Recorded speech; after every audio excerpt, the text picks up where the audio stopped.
Hello everyone, welcome to MBJ classes. I hope कि आप सब अच्छे होंगे, स्वस्थ होंगे और अपने अपने स्टडी में व्यस्त होंगे। आज की इस वीडियो में हम करेंगे एक इम्पोर्टेंट चैप्टर का पार्ट नंबर 2। इम्पोर्टेंट चैप्टर क्या है? Is matter around us pure. ये आपकी क्लास 9th साइंस एनसीईआरटी का चैप्टर नंबर 2 है। इस चैप्टर का पार्ट नंबर 1 ऑलरेडी मैं आपके साथ डिस्कस कर चुका हूँ। इस चैप्टर के जो भी बेसिक फैक्ट्स हैं उसको मैंने पार्ट 1 में डिस्कस किया और रिमेनिंग जो भी टॉपिक है इस चैप्टर का उसको हम पार्ट 2 में डिस्कस करेंगे। ये बेसिक सा चैप्टर है आपके केमिस्ट्री का, जहां से आपके एग्जाम्स में डायरेक्टली क्वेश्चंस पूछे जा रहे हैं। अगर मैं बात करूं exams DSSB TGT natural science के एग्जाम्स में, तो आप ये एक्सपेक्ट कर सकते हैं 2 to 3 क्वेश्चंस इस चैप्टर से डायरेक्टली पूछे जा रहे हैं। KBS साइंस TGT के एग्जाम्स की मैं बात करूं, यहाँ से भी इस एग्जाम्स में भी इस चैप्टर से क्वेश्चंस आपसे पूछे जाएंगे एंड ऑल टीचिंग एग्जाम्स, क्योंकि ये बेसिक सा चैप्टर है केमिस्ट्री का, तो बट नेचुरल सी बात है कि आपके एग्जाम्स में इस चैप्टर से क्वेश्चंस देखना जो है एकदम लाजमी है। तो आप एक्सपेक्ट कर सकते हैं कि 2 to 3 क्वेश्चंस आपके एग्जाम्स में इस चैप्टर से पूछे जाएंगे। तो आइए शुरू करते हैं इस चैप्टर का पार्ट नंबर 2। जो भी पॉइंट्स है पार्ट नंबर 1 में जो है मैंने आपके साथ डिस्कस किया, केवल मैं उसका एक ओवरव्यू देना चाहूंगा जिससे आप जो है पार्ट नंबर 1 को और पार्ट नंबर 2 को कोरिलेट करके जो भी इसके फैक्ट्स हैं उसको आप बहुत अच्छे से एक एक फैक्ट्स को जो है आप मेमोराइज कर सके, उसको अंडरस्टैंड कर सके। तो पार्ट 1 में मैंने आपके साथ मैटर के बारे में जो इसका जो भी क्लासिफिकेशन है उसको डिस्कस किया था कि मैटर को जो है 2 पार्ट्स में डिवाइड किया गया है, प्योर सबस्टांस में और मिक्सर में। प्योर सबस्टांस को भी जो है आपके फर्दर 2 टाइप्स में डिवाइड किया गया, एलिमेंट में और कंपाउंड्स में। यहाँ से आपके जो है बेसिक क्वेश्चंस एग्जाम्स में पूछा गया DSSB TGT नेचुरल साइंस के एग्जाम में क्वेश्चंस ये था कि आपके पास जो है नेचुरली 118 एलिमेंट्स जो हैं आपके मॉडर्न पीरियोडिक टेबल में एग्जिस्ट करता है, जिसमें से कितने एलिमेंट्स जो है आपके नेचर में पाए जाते हैं। तो आपको ये याद रखना है कि इसमें से जो है 94 एलिमेंट्स जो है आपके नेचर में एग्जिस्ट करता है। रेस्ट ऑफ द एलिमेंट्स जो है किस में एग्जिस्ट करता है? रेस्ट ऑफ द एलिमेंट्स जो है आपको आर्टिफिशियली जो है लैब में प्रिपेयर किया गया है। आप ये कह सकते हैं कि 24 एलिमेंट्स जो हैं उसको लैब में प्रिपेयर किया गया है। लेकिन कंफ्यूजन होती है जब आप क्लास 9th के एनसीईआरटी को देखेंगे तो उसमें ये दे रखा है, इस पॉइंट पे आप फोकस कीजिए, इस पॉइंट पे आपको जो फोकस करना है कि यहाँ पे आप देख पाएंगे कि जो है यहाँ पे दे रखा है कि 92 elements are naturally occurring. 92 elements दे रखा है, क्लास 9 का एनसीईआरटी का ये फैक्ट्स है। लेकिन जब आप ये क्लास 10 के एनसीईआरटी को देखेंगे इसमें से जो है chapter number 4th not chapter number 4th, yes chapter number 4th ही है। चैप्टर का नाम है आपका periodic classification of elements. Periodic classification of elements में जब आप देखेंगे वहां पे सीधा सा फैक्ट्स दे रखा है कि आपके मॉडर्न पीरियोडिक टेबल में 118 एलिमेंट है, जिसमें से 94 एलिमेंट आपके नेचर में एग्जिस्ट करता है। और इस स्टेटमेंट से आपके DSSB TGT नेचुरल साइंस के एग्जाम्स में क्वेश्चन भी पूछा गया है। क्वेश्चन क्या था? Out of the 118 elements known to us how many are naturally occurring. कितने जो है एलिमेंट्स नेचर में पाए जाते हैं? तो इस क्वेश्चन का आंसर क्या होगा? इस क्वेश्चन का आंसर होगा आपका 94, क्योंकि ऑप्शन में 92 तो है ही नहीं और 92 जो है क्लास 9 के एनसीईआरटी फैक्ट्स में दे रखा है। तो आपको बिल्कुल भी कंफ्यूजन नहीं होना है कि अगर ऑप्शन में 92 है तो आप उसको मार्क करेंगे। 94 और 92 दोनों एक साथ नहीं हो सकता है। अगर 94 ऑप्शन में है तो आप उसका सही आंसर क्या होगा? 94 होगा। आई होप आपको जो है इस कॉन्सेप्ट को लेकर थोड़ा सा भी कंफ्यूजन नहीं होगा कि 94 एलिमेंट्स नेचर में एग्जिस्ट करता है रेस्ट ऑफ द 118 एलिमेंट्स में, या फिर जो है 92 एलिमेंट्स जो है एग्जिस्ट करता है आपके नेचर में। तो जैसे इसका आंसर क्या होगा? इस क्वेश्चन का आंसर होगा डिपेंडिंग अपॉन द ऑप्शन। अगर ऑप्शन में 94 अवेलेबल है तो 94 अवेलेबल इसका आंसर हो जाएगा। अगर 92 अवेलेबल है ऑप्शन में तो 92 भी जो इसका आंसर हो जाएगा, क्योंकि दोनों ही फैक्ट आपके एनसीईआरटी के ही हैं। आई होप आपको जो एलिमेंट्स को लेकर के जो है ये बेसिक सा कॉन्सेप्ट समझ में आया होगा। उसके बाद से जो है पार्ट नंबर 1 में जो है मैंने आपके साथ मैटर के बारे में जो भी इंपॉर्टेंट इसके कैरेक्टरिस्टिक फीचर्स होते हैं उसको डिटेल में डिस्कस किया है। प्योर सबस्टांस क्या होते हैं, प्योर सबस्टांस को एलिमेंट्स जो है आपके क्या होते हैं, कैसे इसको जो है फर्दर क्लासिफाई किया गया है। एलिमेंट को भी हम फर्दर क्लासिफाई करते हैं मेटल में, नॉन मेटल में एंड मेटलॉइड में। कंपाउंड्स क्या होते हैं, कंपाउंड के भी बारे में मैंने आपके साथ पार्ट 1 में डिटेल में डिस्कस किया है। मिक्सर्स के बारे में डिस्कस किया है कि इसके भी दो parts, homogeneous mixer, heterogeneous mixer. तो ये जो भी आप यहाँ पे स्लाइड देख रहे हैं उसको ऑलरेडी मैं पार्ट नंबर 1 में डिस्कस कर चुका हूँ। केवल मैं आपको रिकॉल करवाना चाह रहा हूँ कि जिससे आप जो है पार्ट नंबर 1 के कॉन्सेप्ट को और पार्ट नंबर 2 के कॉन्सेप्ट को जो है आपको रिलेट कर पाए। प्योर सब्सटेंस आप यहाँ पे देख सकते हैं, जो भी इसके इंपॉर्टेंट फैक्ट्स हैं इसको मैं यहाँ पे इंक्लूड किया हूँ। उसके बाद से जो है एलिमेंट के बारे में भी देख सकते हैं कि जो एलिमेंट को जो सबसे पहले जो टर्म किसने दिया था, जो एलिमेंट टर्म्स जो है रॉबर्ट बॉयल के द्वारा दिया गया था। सारे पॉइंट्स ये आप यहाँ पे देख सकते हैं कि जो ये आपका मॉडर्न पीरियोडिक टेबल है, इसके जो भी फैक्ट्स एंड फिगर्स से क्वेश्चंस आपके एग्जाम में पूछे जाते हैं, पार्ट नंबर 1 में भी जो है मैंने आपको जो है डिटेल में डिस्कस किया है। ये आपका जो एस ब्लॉक एलिमेंट्स है, ये आपके जो है पी ब्लॉक है, ये आपका जो है डी ब्लॉक है, ये आपका एफ ब्लॉक है। जो एक एक एलिमेंट्स को जो है मैंने डिटेल में डिस्कस किया पार्ट नंबर 1 में। अगर आप उन एलिमेंट्स को बहुत अच्छे से लर्न कर पाएंगे तो आपके एग्जाम्स में जो भी क्वेश्चंस हैं उसको आप सॉल्व कर पाएंगे। पोजीशन बेस्ड क्वेश्चंस पूछा जाता है एलिमेंट्स को लेकर के, सिंबल बेस्ड क्वेश्चंस जो है आपसे पूछा जाता है एग्जाम्स में, किस पर्टिकुलर एलिमेंट जो है किस पर्टिकुलर ब्लॉक में वो एग्जिस्ट कर रहा है। ओके तो ये सारे पॉइंट्स में जो है आपके साथ ऑलरेडी मैं डिस्कस कर चुका हूँ पार्ट नंबर 1 में। आप यहाँ पे केवल देखिए, स्लाइड को देखिए और अपने उस पॉइंट्स को रिकॉल कीजिए जो आपने पार्ट नंबर 1 में पढ़ा है। मेटल के भी बारे में मैंने डिटेल में डिस्कस किया, इसकी क्या क्या प्रॉपर्टीज होती है। नॉन मेटल्स के भी बारे में मैंने आपके साथ डिटेल में डिस्कस किया है। ये आप यहाँ पे देख सकते हैं कि इंटरेस्टिंग फैक्ट्स एलिमेंट को लेकर के, वो भी मैंने आपके साथ पार्ट नंबर 1 में डिटेल में डिस्कस किया है। बस केवल आप देखते जाइए और उस पॉइंट्स को कोरिलेट कीजिए जो आपने पार्ट नंबर 1 में अच्छे से पढ़ा है। मिक्सर के पॉइंट्स जो भी है उसको आप जो यहाँ पे देख सकते हैं।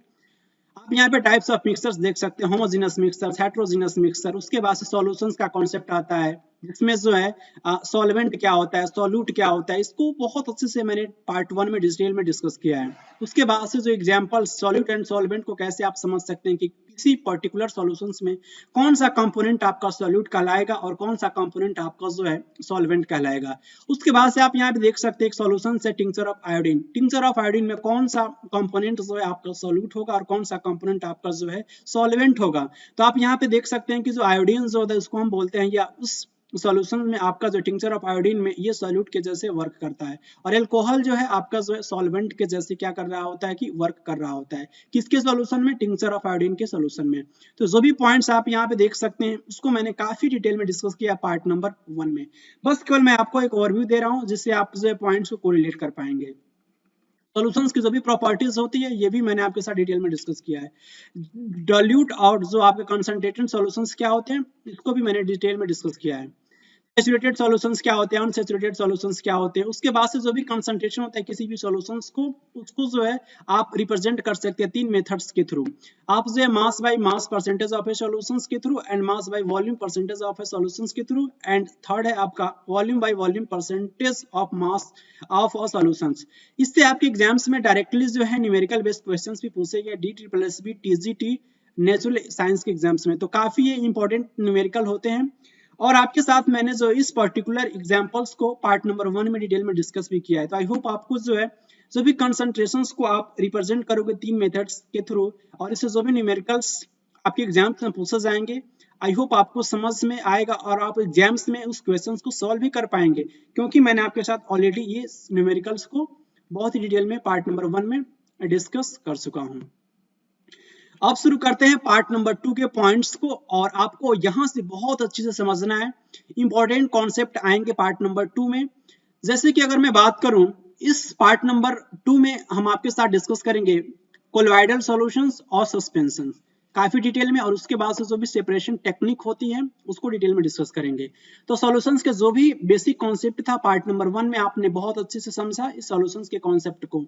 पार्ट नंबर 2 में आपको समझना है सस्पेंशन एंड कोलॉइड्स। तो आइए शुरू करते हैं। ये छोटा सा टॉपिक है आपका सस्पेंशन, पहले इसको कवर करेंगे, देन आफ्टर जो हम कोलॉइडल्स की तरफ मूव करेंगे। सस्पेंशंस के बारे में सबसे पहले मैं आपको जो है एक पर्टिकुलर एग्जांपल्स के थ्रू इसके बेसिक कॉन्सेप्ट को मैं समझाना चाहूंगा। ये आप जो है सस्पेंशन से टाइप्स का क्या होता है कि एक टाइप का जो है मिक्सचर होता है। सबसे पहले आपको याद है ये रखना है, एक टाइप का मिक्सचर ही होता है।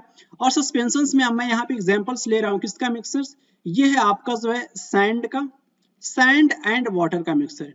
ये जो है आपका सैंड है और इसमें मैं यहाँ पे मेंशन कर रहा हूं वाटर, ये आपका क्या है कि वाटर आप कह सकते हैं, ये आपका जो है वाटर है।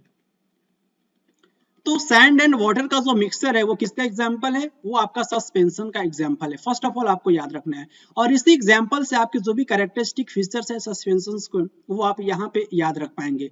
फर्स्ट कैरेक्टरिस्टिक फीचर क्या निकल कर के आएगा कि जब आप सैंड और वाटर के मिक्सचर्स को देखेंगे तो आप ये पाएंगे कि ये जो मिक्सचर है किस टाइप का मिक्सचर है, हेट्रोजीनस है, हेट्रोजीनस है। अगर ये मिक्सचर आपका हेट्रोजीनस, इट मींस जो सस्पेंशन कैसा होता है, एक हेट्रोजीनस मिक्सचर होता है। और आपको ये नजर आएगा कि जो भी इसके पार्टिकल्स हैं, एक इंपॉर्टेंट कॉन्सेप्ट है सस्पेंशंस को लेकर के कि जो भी इसके पार्टिकल्स, अगर मैं बात करूं सॉल्यूट पार्टिकल की मैं बात कर रहा हूं, और बहुत अच्छे से आप समझ पा रहे हैं कि इस पर्टिकुलर मिक्सचर में, सैंड और वाटर के मिक्सचर में, जो आपका सैंड जो है वो आपका सॉल्यूट की तरह वर्क कर रहा है, जो सॉल्यूट की तरह जो है आपका वर्क कर रहा है, इसमें से जो सैंड है जो सॉल्यूट की तरह वर्क कर रहा है, वो इस पर्टिकुलर मिक्सचर में आप यहाँ पे देख पाएंगे कि ये डिसॉल्व नहीं है, इसमें ये डिसॉल्व नहीं होता है। ये बहुत ही इंपॉर्टेंट कैरेक्टरिस्टिक फीचर है सस्पेंशन को लेकर, ये डिसॉल्व नहीं होता है, ये केवल क्या होता है कि spread through out a liquid without dissolving in it. किसी भी सस्पेंशन में जो भी सॉल्यूट पार्टिकल होते हैं वो सॉल्वेंट मींस वाटर में वो डिसॉल्व नहीं होते हैं, केवल वो आपके स्प्रेड होते हैं through out a liquid. Okay, I hope आपको ये छोटा सा कॉन्सेप्ट समझ में आया होगा। इसके कुछ कॉमन एग्जांपल है सस्पेंशन के। फर्स्ट एग्जांपल्स आप यहाँ पे देख सकते हैं, सॉक वाटर मिक्सर। जब आप सॉक क्या होता है, जिसके थ्रू आप जो है ब्लैक बोर्ड पे लिख रहे होते हो, जिसके थ्रू आप जो है ब्लैक बोर्ड पे लिखते हो वही आपका क्या कहलाता है, आपका सॉक कहलाता है। तो सॉक एंड वाटर का जो मिक्सर है किसका एग्जाम्पल है, सस्पेंशन के एग्जाम्पल है। Muddy water, it means mud और वाटर का जो मिक्सचर है वो किसका एग्जाम्पल है, सस्पेंशन का एग्जाम्पल है। थर्ड एग्जाम्पल आपका क्या है, वेरी वेरी इंपॉर्टेंट एग्जाम्पल, इस एग्जाम्पल को आपको बहुत अच्छे से याद रखना है, milk of magnesium. Milk of magnesium का जो मैग्नीशियम का जो फॉर्मूला होता है MgOH का होल ट्वाइस, और MgOH का होल ट्वाइस इसका इंपॉर्टेंट यूज क्या है, मिल्क ऑफ मैग्नीशिया का, इसे हम एंटी एसिड के रूप में यूज करते हैं। ये एंटी एसिड क्या होते हैं, आपके बॉडी में क्या होता है, कभी जो एसिडिटी इंक्रीज कर जाती है, तो एसिडिटी एसिड को और बेस को जो है ये क्या करता है, एंटी एसिड न्यूट्रलाइज करता है। तो इसके रूप में जो है हम यूज करते हैं किसको, मिल्क ऑफ मैग्नीशिया को एंटी एसिड के रूप में। ये भी आपके एग्जाम में क्वेश्चंस पूछा जाता है, डायरेक्टली आपसे इसका फॉर्मूला भी पूछ लिया जाता है, और उसके बाद से इसका क्या इंपॉर्टेंट यूज है, एंटी एसिड के रूप में हम इसका यूज करते हैं। नेक्स्ट एग्जांपल है आपका sand particle suspended in the water. It means इस एग्जांपल को मैंने काफी डिटेल में डिस्कस किया है। जब आप सैंड को और इसको जो है वाटर में जब आप मिक्सचर को प्रिपेयर करोगे तो किसका इंपॉर्टेंट एग्जांपल है, सस्पेंशन का ये इंपॉर्टेंट एग्जांपल है। नेक्स्ट है आपका जो है floor in water, and floor means क्या होता है आपका जो है, फ्लोर मींस जिसकी हेल्प से आप ब्रेड को प्रिपेयर करते हो, इसे हम आटा कह रहे होते हैं। ब्रेड मीन्स रोटी को बना रहे होते हैं, किसकी हेल्प की मदद से, आप जो है फ्लोर की। तो जब आप फ्लोर को जो है किसको में डिसॉल्व करते हैं, वाटर, ये भी एक प्रकार का जो किसका मिक्सचर होता है, ये आपका जो है सस्पेंशन का इंपॉर्टेंट एग्जांपल है।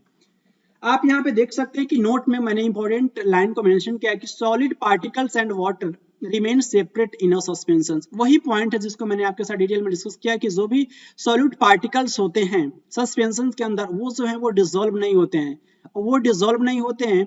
और जब वो डिसॉल्व नहीं होंगे तो इसको आप जो इजिली जो है क्या कर सकते हो कि एक सेपरेशन टेक्निक जो होता है उससे आप सेपरेट कर सकते हो।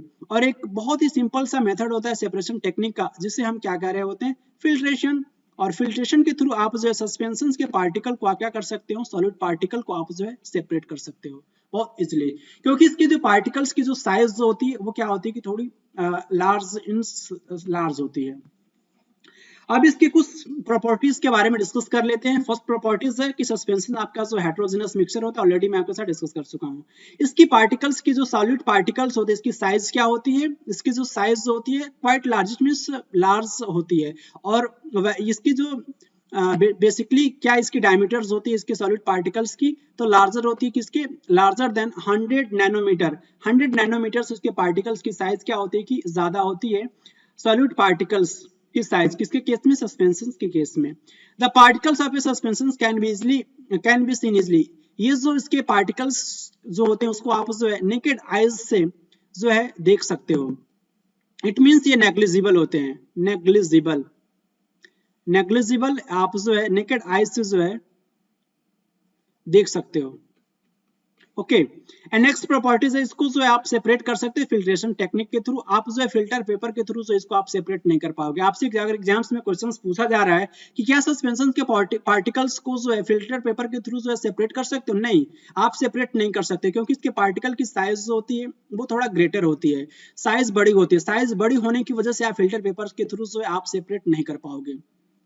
सस्पेंशन कैसे होते हैं? अनस्टेबल होते हैं। Unstable means what? Unstable means इसके जो भी पार्टिकल्स जो होते हैं, जो भी सॉलिड पार्टिकल्स होते हैं सस्पेंशन के अंदर, वो क्या होते हैं कि आपके जो है वो कुछ समय के बाद जो है वो सेटल डाउन तो होते हैं, कुछ समय के बाद इसके जो भी पार्टिकल्स होते हैं वो सेटल डाउन हो जाते हैं, लेकिन unstable means what? Unstable means जो भी इसके पार्टिकल्स है, जैसे कि सॉलिड पार्टिकल्स, यहाँ पे इंपॉर्टेंट एग्जांपल्स के थ्रू आप समझ सकते हैं, वो जो है सस्पेंशन में जो है आपके जो है वो फ्लो कर रहे होते हैं। इट मींस जो है वो नीचे जो है सेटल डाउन तो होते हैं, लेकिन कुछ समय के बाद सेटल डाउन होते हैं। इट मींस ये जो आपके पार्टिकल्स मूव करते हैं किसके अंदर? सॉल्वेंट के अंदर।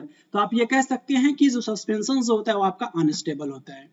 A suspension scatters a beam of light. It is a very important characteristic feature of suspension. ये जो सस्पेंशन के जो भी पार्टिकल्स जो होते हैं, ये क्या कर रहा होता है कि जब जो है आप बीम ऑफ लाइट को जो है आप पास कराते हैं किसके थ्रू? जो भी आपके सस्पेंशन, सपोज ये आपका कोई मिक्सचर है जिसे आप एग्जांपल्स के थ्रू समझ सकते हैं। ये आपका सैंड एंड वाटर है, और सैंड एंड वाटर किसका एग्जांपल होता है? सस्पेंशन का एग्जांपल होता है। सैंड एंड वाटर सस्पेंशन का एग्जांपल होता है। जब आप जो इसको पास आउट कराओगे किसको? बीम ऑफ लाइट के थ्रू, तो आप ये पाओगे कि जो भी पार्टिकल्स की जो साइज बड़े होने की वजह से जो इसकी लाइट जो है, बीम ऑफ लाइट, जो भी इसके पार्टिकल्स हैं लाइट के, वो उसमें क्या हो रहा है कि स्कैटरिंग देखने को मिल रहा होता है। और स्कैटरिंग मींस क्या? स्कैटरिंग मींस जो इसके फैलाव देखने को मिल रहा होता है किसके? पार्टिकल्स के, बीम ऑफ लाइट के। और ये जो पॉइंट है आपको बहुत अच्छे से समझ में आएगा कब? जब आप कोलॉइडल सॉल्यूशंस के प्रॉपर्टीज को पढ़ोगे, वहां पे भी इस कैरेक्टरिस्टिक इंपॉर्टेंट कैरेक्टरिस्टिक फीचर्स होती है। जब आप जो है बीम ऑफ लाइट को जो है पास कराते हो किसके रिस्पेक्ट में? कोलॉइडल सॉल्यूशंस के रिस्पेक्ट में। तो उस पर्टिकुलर जो है एग्जांपल्स में, पर्टिकुलर जो है टॉपिक कोलॉइडल सॉल्यूशंस के केस में जो है इसको हम एक इंपॉर्टेंट इफेक्ट के नाम से जानते हैं, जिसे हम टिंडल इफेक्ट कहते हैं। और क्या होता है टिंडल इफेक्ट? हम जो है कोलॉइडल सॉल्यूशन में डिटेल में डिस्कस करेंगे। तो यहाँ पे आप ये समझना है आपको जो है सस्पेंशन के केस में जो है जब आप बीम ऑफ लाइट को जो है आप पास कराते हो सस्पेंशन के थ्रू, सस्पेंशन के केस में, तो scatters of beam of light जो हमें देखने को मिल रहा होता है। छोटा सा बेसिक सा कॉन्सेप्ट है जो आपको याद रखना है। आप यहाँ पे देख सकते हैं जो भी एनसीईआरटी के फैक्ट्स हैं, मैंने यहाँ पे इसको इंक्लूड किया है। इस पर्टिकुलर स्लाइड जो भी मैं प्रिपेयर करता हूँ इसमें एनसीईआरटी के फैक्ट्स को तो मैं 100% जो इंक्लूड करता हूँ। बाकी के जो भी स्लाइड्स जो है आपको समझने के लिए इंपॉर्टेंट हो सकता है, जैसे कि आप यहाँ पे इमेज देख सकते हैं, इसको मैं इंक्लूड करता हूँ। लेकिन एनसीईआरटी के फैक्ट्स को मैं 99 फैक्ट्स को मैं इस स्लाइड में इंक्लूड करता हूँ, जहां से आप एग्जाम्स में डायरेक्टली क्वेश्चंस अगर पूछे जाए तो आप मार्क इजिली कर पाएंगे उस क्वेश्चंस को। तो आप इसको रीड कर सकते हैं। वही पॉइंट्स हैं जो आपके सस्पेंशन को ऑलरेडी मैं डिस्कस कर चुका हूँ। ये सस्पेंशन कैसा होता है? हेटेरोजेनस मिक्सचर होता है। इसको नेकेड आइज के थ्रू आप क्या कर सकते हो कि जो देख सकते हो। ये हेटेरोजेनस मिक्सचर है, प्रॉपर्टीज यहाँ पे दे रखा है। एनसीईआरटी की जो भी लाइन आप यहाँ पे देख सकते हो, सारी की सारी लाइन्स मैंने एनसीईआरटी बुक से इसको पिकअप करी है डायरेक्टली। जहां से अगर आपके स्टेटमेंट बेस्ड भी क्वेश्चंस पूछे जाएंगे तो इस स्टेटमेंट से आप जो है भली भांति क्या हो कि फेमिलियर हो। आप यहाँ पे देख सकते हैं कि जो भी पार्टिकल्स में क्या हो रहा है कि scatter of beam of light जो है पासिंग थ्रू हो। जब आप जो पार्टिकल्स के स्कैटरिंग देखने को मिलता है किसके केस में? सस्पेंशन के केस में। अब यहाँ पे देख सकते हैं कि जो भी पार्टिकल्स जो होते हैं वो क्या होते हैं कि आपके अनडिस्टर्ब होते हैं, इट मींस अनस्टेबल होते हैं। सॉल्यूशन आपका जो आपका सस्पेंशन का होता है, उसके बाद इसको जो फिल्ट्रेशन टेक्निक के थ्रू आप इसको सेपरेट कर सकते हो। तो एक छोटा सा बेसिक सा कॉन्सेप्ट था सस्पेंशन को लेकर, आई होप आपको समझ में आया होगा। नेक्स्ट टॉपिक है कोलॉइडल सॉल्यूशन। कोलॉइडल सॉल्यूशन को आप बहुत इजीली समझ सकते हो इस डायग्राम के थ्रू। बेसिकली इसके क्या बेसिक कॉन्सेप्ट होते हैं कोलॉइडल सॉल्यूशन को पहले आपको समझना है। आप इस वर्ड से ही इसका डिफिनेशन निकाल सकते हैं, इसके कॉन्सेप्ट को समझ सकते हैं। कोलॉइडल सॉल्यूशन, कोलॉइडल सॉल्यूशन में आप ये देख पाएंगे कि सॉल्यूशन टर्म्स जो है इसमें दे रखा है। और सॉल्यूशन से आप बहुत अच्छे से समझ पा रहे हैं कि जब भी आप सॉल्यूशन की बात करते हो तो इसके दो बेसिक कंपोनेंट होते हैं। फर्स्ट कंपोनेंट क्या होता है? सॉल्यूट। एंड सेकंड कंपोनेंट क्या होता है? सॉल्वेंट। सॉल्वेंट। इट मींस इस कंपोनेंट में भी जो है आपके कोलॉइडल सॉल्यूशन में भी जो है दो कंपोनेंट देखने को मिलेगा, सॉल्यूट एंड सॉल्वेंट। और आप यहाँ पे देख सकते हैं कि जो सॉल्यूट जो होता है उसको कोलॉइडल सॉल्यूशन में एक डिफरेंट टर्म्स के नाम से हम जानते हैं, उसको हम बोल रहे होते हैं dispersed phase. It is a very very important point. It means आप ये कह सकते हैं कि जो आपका डीपी जो है डिस्पर्स्ड फेज जो होता है वो किसके इक्वल होता है, सॉल्यूट के इक्वल होता है। ये इंपॉर्टेंट पॉइंट आपको याद रखना है। सेकेंड पॉइंट, किसी भी सॉल्यूशन में क्या हो रहा होता है, आपका सॉल्वेंट होता है, और ये सॉल्वेंट जो है किसके इक्वल होता है in case of colloidal solution, dispersion medium. It means dispersion medium का जो शॉर्ट फॉर्म आपको याद रखना है DM. It means dispersion medium DM is equal to किसके इक्वल होता है, ये सॉल्वेंट के इक्वल होता है। आई होप आपको ये छोटा सा कॉन्सेप्ट समझ में आएगा कि क्या डिस्पर्स फेज होता है और क्या डिस्पर्जन मीडियम होता है। और जब आपको सॉल्यूशन बनाना होता है तो आप क्या करते हो कि डिस्पर्स्ड फेज को डीपी को और जब आप डीएम को क्या करोगे कि कोरिलेट करोगे, इट मींस दोनों को ऐड करोगे तो आपका जो है कोलॉइडल सॉल्यूशन बन करके रेडी हो जाएगा। इट मींस डिस्पर्स फेज क्या हुआ, डिस्पर्स फेज आपका सॉल्यूट हो गया और ये डिस्पर्जन मीडियम जो है आपका सॉल्वेंट हो गया, और आपने दोनों को मिला दिया तो आपका जो है कोलॉइडल सॉल्यूशन बन करके तैयार हो गया। आई होप आपको जो है एक छोटा सा बेसिक सा कॉन्सेप्ट था कोलॉइडल सॉल्यूशन को लेकर के समझ में आया होगा। आइए हम इसके जो भी प्रॉपर्टीज होती है जहां से आप एग्जाम से डायरेक्टली क्वेश्चंस पूछे जाते हैं उसको डिटेल में डिस्कस करते हैं।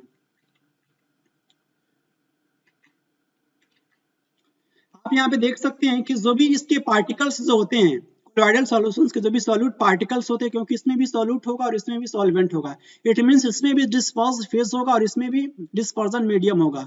तो डिस्पर्स फेज के जब आप पार्टिकल्स को देखोगे तो आपको ये नजर आएगा कि जो भी इसके पार्टिकल्स जो होते हैं वो यूनिफॉर्मली क्या होते हैं कि वो स्प्रेड होते हैं थ्रू आउट द सॉल्यूशंस। तो आप जब कंपेयर करोगे किससे, सस्पेंशन से, जब आप कंपेयर करोगे कोलॉइडल सॉल्यूशन को तो आप ये कहोगे कि जो है आपको ये नजर आएगा बेसिकली जो आपको अपीयर हो रहा होगा, लेकिन वो क्या है कि वो फॉल्स साबित हो रहा होता है।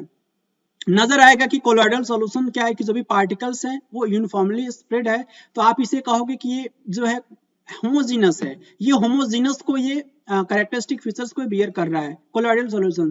बट जो एक्चुअली जो होता है सॉल्यूशन जो होता है कोलॉइडल सॉल्यूशन जो हेटेरोजेनस मिक्सचर होता है, ये इंपॉर्टेंट पॉइंट है, आपको याद रखना है कि कोलॉइडल सॉल्यूशन जो हेटेरोजेनस मिक्सचर होता है, देखने में तो होमोजीनस अपीयर होता है लेकिन वो होता क्या कैसा है, हेटेरोजेनस होता है। और एज इट इज आपको सस्पेंशन और इसमें भी सिमिलैरिटी भी याद रखना है कि जो आपका सस्पेंशन वो भी हेटेरोजेनस होता है और कोलॉइडल सॉल्यूशन भी आपका हेटेरोजेनस होता है। आप एग्जांपल्स के थ्रू समझ सकते हैं। फॉर एग्जांपल मिल्क जो है वेरी इंपॉर्टेंट एग्जांपल है किसका, कोलॉइडल सॉल्यूशन का।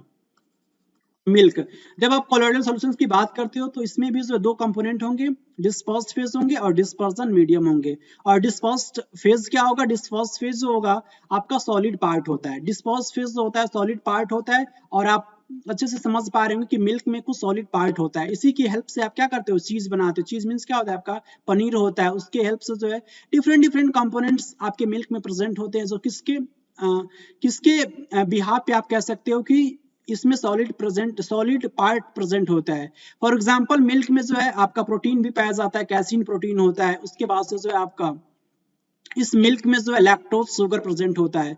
तो जो भी ये पार्ट्स हैं वो आपकी सॉलिड पार्ट होते हैं और इसको हम डिस्पर्स फेज के नाम से जान रहे होते हैं। डिस्पर्जन मीडियम क्या होता है, डिस्पर्जन मीडियम जो होता है मिल्क में आपका जो है लिक्विड पार्ट होता है, लिक्विड पार्ट को आप मिल्क के केस में जो है डिस्पर्जन मीडियम का टर्म दे रहे होते हो। तो इंपॉर्टेंट कॉन्सेप्ट है मिल्क को लेकर के, आई होप आपको समझ में आया होगा। इसकी जो पार्टिकल्स की जो साइज जो होती है वो छोटी होती है, इसलिए इसके पार्टिकल्स को आप जो है नहीं देख सकते हो नेकेड आइज के through. Particles of colloidal solutions को जो है आप नेग्लिजिबल, इट मींस जो है ये नेकेड आइज से विजिबल नहीं होते हैं। इसके जो पार्टिकल्स जो होते हैं जब आप जो है इजिली क्या कर सकते हो कि जब बीम ऑफ विजिबल लाइट को जब आप पास कराओगे किसके केस में, कोलॉइडल सॉल्यूशंस के थ्रू, तो आप ये देख पाओगे कि जो भी इसके पार्टिकल्स हैं वो इजिली क्या हो रहे हैं कि स्कैटर आपको नजर आ रहे होंगे। ये जो स्कैटरिंग जो होती है किसके, बीम ऑफ लाइट को हम किस नाम से जान रहे होते हैं, टिंडल इफेक्ट। और it is a very very important concept regarding with the colloidal solution. और इस टिंडल इफेक्ट को किसने दिया था, टिंडल इफेक्ट नाम के एक साइंटिस्ट थे और इसी साइंटिस्ट के नाम पे जो है आपका टिंडल इफेक्ट जो है पड़ा था। आप टिंडल इफेक्ट को जो है इस इमेज के थ्रू बहुत आसानी से समझ सकते हैं। बेसिकली क्या होता है कि आप जो है बीम ऑफ लाइट है, आप क्या कर रहे हो कि आप ये नॉर्मल सॉल्यूशन है, तो नॉर्मल सॉल्यूशन के थ्रू जब आप जो इसको पास कराओगे तो आप ये देखोगे कि जब इसके पार्टिकल्स हैं वो स्कैटरिंग नहीं यहाँ पे देखने को मिल रहा होता है। लेकिन जब ये जो इंपॉर्टेंट एग्जांपल्स है mixture of water and milk, ये इंपॉर्टेंट एग्जांपल है किसका, कोलोइडल सॉल्यूशन का, कोलोइडल सॉल्यूशन का। तो यहाँ पे आप ये देख पा रहे हो रहे होंगे कि जो भी इसके पार्टिकल्स हैं वो क्या और इसमें स्कैटरिंग देखने को मिल रहा होता है। और ये स्कैटरिंग ऑफ क्या होता है आपको जो है डायरेक्टली यहाँ पे भी इस इंपॉर्टेंट फेनोमेना के थ्रू भी जो आप समझ सकते हैं कि जब आप इवनिंग में क्या कर रहे होते हो कि जब अपने विंडोज को ओपन करते हो, विंडोज को ओपन करने के बाद से जब लाइट जो होता है किसी होल के थ्रू जो स्मॉल होल के थ्रू जो एंटर करता है तो इसमें जो होता है कि स्कैटरिंग ऑफ लाइट देखने को मिलता है, जिसके थ्रू किसके थ्रू जो होता है ये स्कैटरिंग ऑफ लाइट जो होता है देखने को मिलता है। जो भी पार्टिकल्स प्रेजेंट होते हैं, डस्ट पार्टिकल्स आपके रूम के अंदर प्रेजेंट होते हैं, स्मोक होते हैं जो भी आपके एयर्स में प्रेजेंट है, इसकी वजह से जो है स्कैटरिंग ऑफ लाइट की फिनोमेना जो है आप ऑब्जर्व कर सकते हो जब आप एक आपके रूम के जो भी विंडोज होते हैं इवनिंग में बेसिकली जो है ये पर्टिकुलर फेनोमेना जो है आप बहुत इजीली से ऑब्जर्व कर सकते हो। तो वही इफेक्ट जो होता है जब हम इसको कोलाइडल सॉल्यूशन के केस में देख रहे होते हैं तो टिंडल इफेक्ट के भी नाम से जानते हैं, और इसको आप जो इजीली ऑब्जर्व कर सकते हो ओनली कोलाइडल सॉल्यूशन में। एक इंपॉर्टेंट कॉन्सेप्ट है कोलाइडल सॉल्यूशंस में आप टिंडल इफेक्ट को देख सकते हो। ओके और इंपॉर्टेंट एग्जांपल्स जो है आप ये देख सकते हो कि mixture of water and milk. लेकिन ये जो कोलाइडल सॉल्यूशन जो है solution of the copper sulphate CuSO4 copper sulphate का जो सॉल्यूशन है वो जो है टिंडल इफेक्ट को शो नहीं कर सकता है, शो नहीं करता है। इट मींस आपसे क्वेश्चंस पूछा जा सकता है कि क्या कॉपर सल्फेट का जो है सॉल्यूशन जो टिंडल इफेक्ट को शो करता है, नहीं, ये टिंडल इफेक्ट को शो नहीं करता। इट मींस ये कोलाइडल सॉल्यूशन नहीं है। टिंडल इफेक्ट को आप जो है ऑब्जर्व कर सकते हो canopy of the dense forest. आप यहाँ पे डेंस फॉरेस्ट देख रहे हो और इस डेंस फॉरेस्ट में भी जो पार्टिकल्स की लाइट पार्टिकल्स की एंट्री हो रही है, तो यहाँ पे भी जो है टिंडल इफेक्ट की फिनोमेना जो है आप ऑब्जर्व कर सकते हो कि क्या क्या प्रॉपर्टीज होती है। आइए डिस्कस कर लेते हैं प्रॉपर्टीज ऑफ अ कोलॉइड।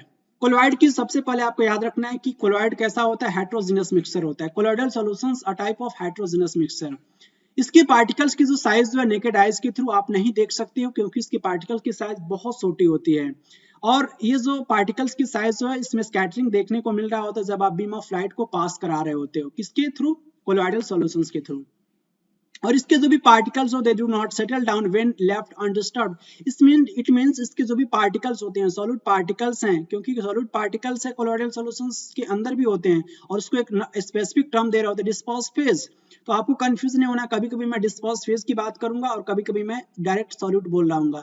तो कोलॉइडल सॉल्यूशंस के केस में आपको जो समझना है, जब भी सॉल्यूट की मैं बात करता हूँ तो आपको समझना है कि वो डिस्पर्स्ड फेज की बात कही जा रही है, और मैं सॉल्वेंट की बात करूं तो इन केस ऑफ कोलॉइडल सॉल्यूशंस आपको समझना है कि मैं डिस्पर्जन मीडियम की बात कर रहा हूं। तो जो भी इसके पार्टिकल्स हैं डिस्पर्स फेज की वो सेटल डाउन नहीं होते। इट मींस आप ये कह सकते हैं कि कोलॉइडल सॉल्यूशंस कैसा होता है, वो बहुत ज्यादा स्टेबल नहीं होता, क्वाइट स्टेबल होता है। क्वाइट स्टेबल क्यों होता है, क्योंकि इसके पार्टिकल्स जो होते हैं वो मतलब कि सेटल डाउन नहीं होते हैं, और इसको आप जो है सेपरेट नहीं कर सकते हो, इसको सेपरेट नहीं कर सकते हो कि फिल्ट्रेशन मेथड के थ्रू। आप जो है सस्पेंशंस के पार्टिकल्स को सेपरेट कर पा रहे थे by the process of the filtration, लेकिन आप जो है सेपरेट नहीं कर पाओगे इसके पार्टिकल्स को कोलॉइडल सॉल्यूशंस के। इसको एक जो है स्पेसिफिक टेक्निक के थ्रू इसके पार्टिकल्स को हम सेपरेट कर सकते हैं, उस टेक्निक को हम कह रहे होते हैं सेंट्रीफ्यूगेशन। और सेंट्रीफ्यूगेशन एक ऐसा टेक्निक है जो किसके बेस पे जो है पार्टिकल्स को सेपरेट करता है, जो साइज के बेस पे, शेप के बेस पे, डेंसिटी के बेस पे, विस्कोसिटी ऑफ द मीडियम, इसके बेस पे जो है क्या हो रहा होता है कि सेंट्रीफ्यूगेशन टेक्निक में हम जो है पार्टिकल्स को सेपरेट कर पा रहे होते हैं।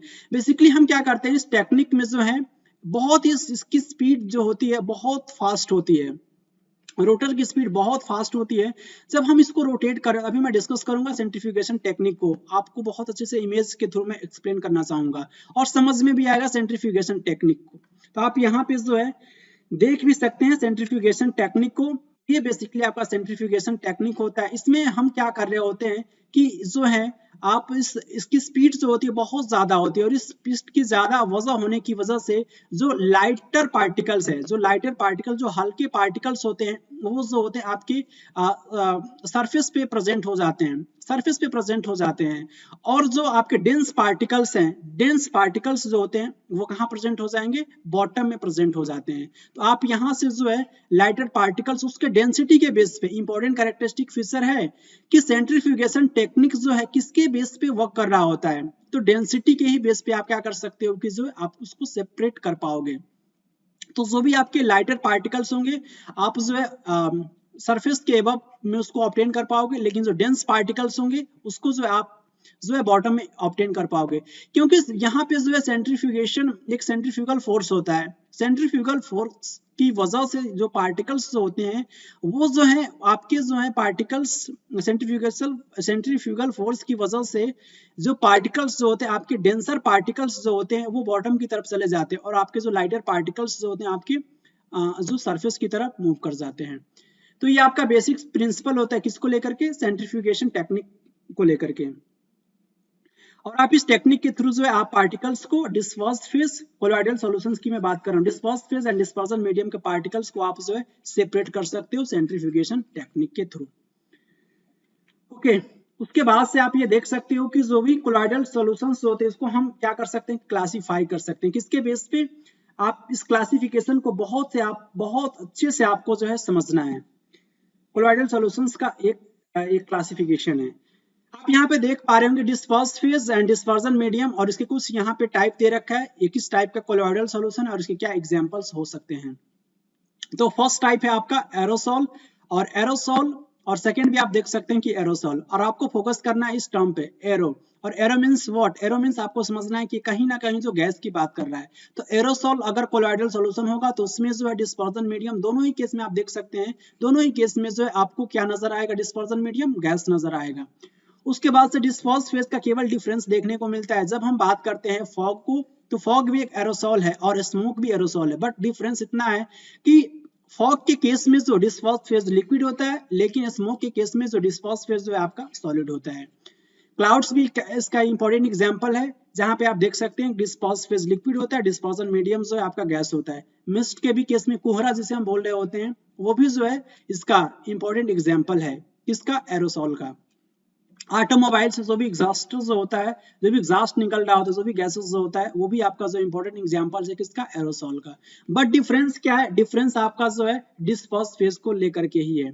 फॉग में आपका हो जाएगा डिस्पर्स फेज, या फिर जो भी एग्जांपल्स आप यहाँ पे देख सकते हैं, फॉग, क्लाउड्स एंड मिस्ट में जो डिस्पर्स फेज लिक्विड हो जाएगा, और यहाँ पे जो भी एग्जांपल्स है स्मोक, ऑटोमोबाइल एग्जॉस्ट, इसमें जो डिस्पर्स फेज है वो आपका सॉलिड हो जाएगा। ओके, एंड नेक्स्ट है आपका फोम टाइप का कोलॉइडल सॉल्यूशन में आप यहाँ पे फोम दो जगह देख पा रहे होंगे, एक यहाँ पे फोम है और एक यहाँ पे फोम है। तो दोनों ही केस में आपको थोड़ा सा डिफरेंस क्रिएट करके रखना है, किसके थ्रू आप डिफरेंस क्रिएट कर पाओगे, एग्जांपल्स के थ्रू। तो शेविंग क्रीम जो है आपका किसका एग्जांपल है, फोम का एग्जांपल है, और इसमें जो डिस्पर्स्ड फेज है, डिस्पर्स्ड फेज गैस है और डिस्पर्सन मीडियम आपका लिक्विड है। लेकिन इस फोम में आप देखोगे कि जिसका इंपॉर्टेंट एग्जांपल फोम भी होता है, रबर भी होता है, स्पंज होता है और फेमस होता है।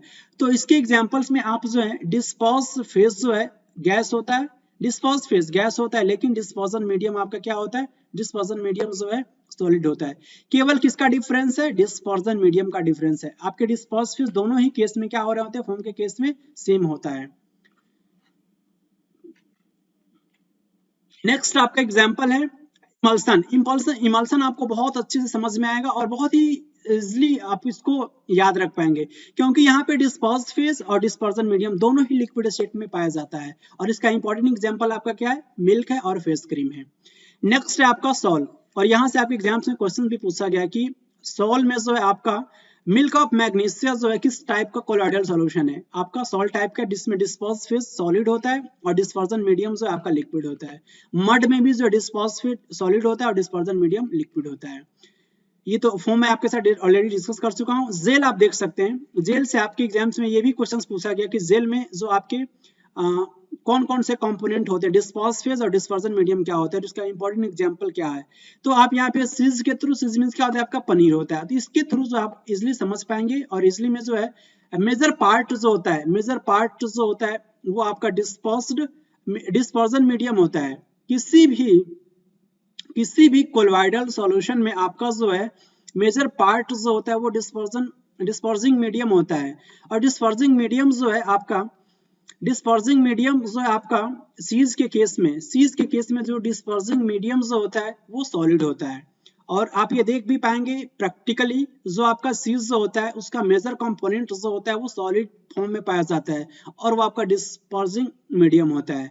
नेक्स्ट है आपका उसी सीज में जो है आपका लिक्विड भी पाया जाता है, लेकिन लिक्विड जो है आपकी इसकी क्वांटिटी जो होती है कम होती है और ये किसके जैसा बिहेव करता है, वहां पे सॉल्यूट के जैसा ये बिहेव करता है। किसके केस में? सीज के केस में।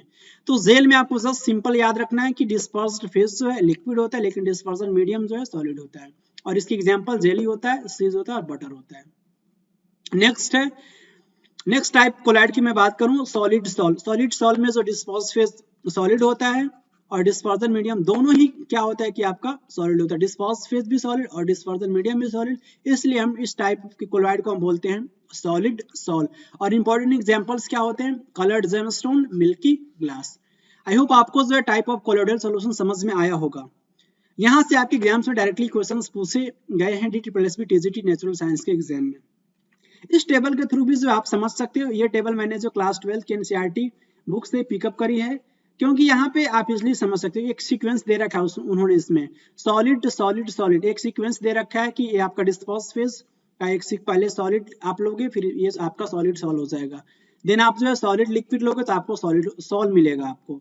देन आप सॉलिड गैस लोगे तो आपको एरोसॉल मिलेगा। और यहाँ पे देखिए आप 3 लिक्विड दे रखा है, एक लिक्विड डिस्पर्स फेज और डिस्पर्जन मीडियम आपका सॉलिड है तो आपका जेल हो जाएगा, जिसका इंपॉर्टेंट एग्जांपल चीज और जेलिस है। यहाँ पे लिक्विड डिस्पर्स फेज है और यहाँ पे भी डिस्पर्जन मीडियम दोनों ही लिक्विड है तो आपका इमल्सन हो जाएगा। मिल्क हो गया, हेयर क्रीम और बटर क्या इंपॉर्टेंट एग्जांपल है। यहाँ पे आप देख पाएंगे कि जो भी आपका लिक्विड जो है वो भी डिस्पर्स फेज है और डिस्पर्जन मीडियम जो है गैस है, और इसका टाइप ऑफ कोलॉइड का एरोसॉल है। जो इंपॉर्टेंट एग्जांपल्स आप फॉग, मिस्ट, क्लाउड्स, इंसेक्टिसाइड और स्प्रेज भी देख सकते हैं। गैस यहाँ पे उन्होंने ले रखा है इकट्ठे।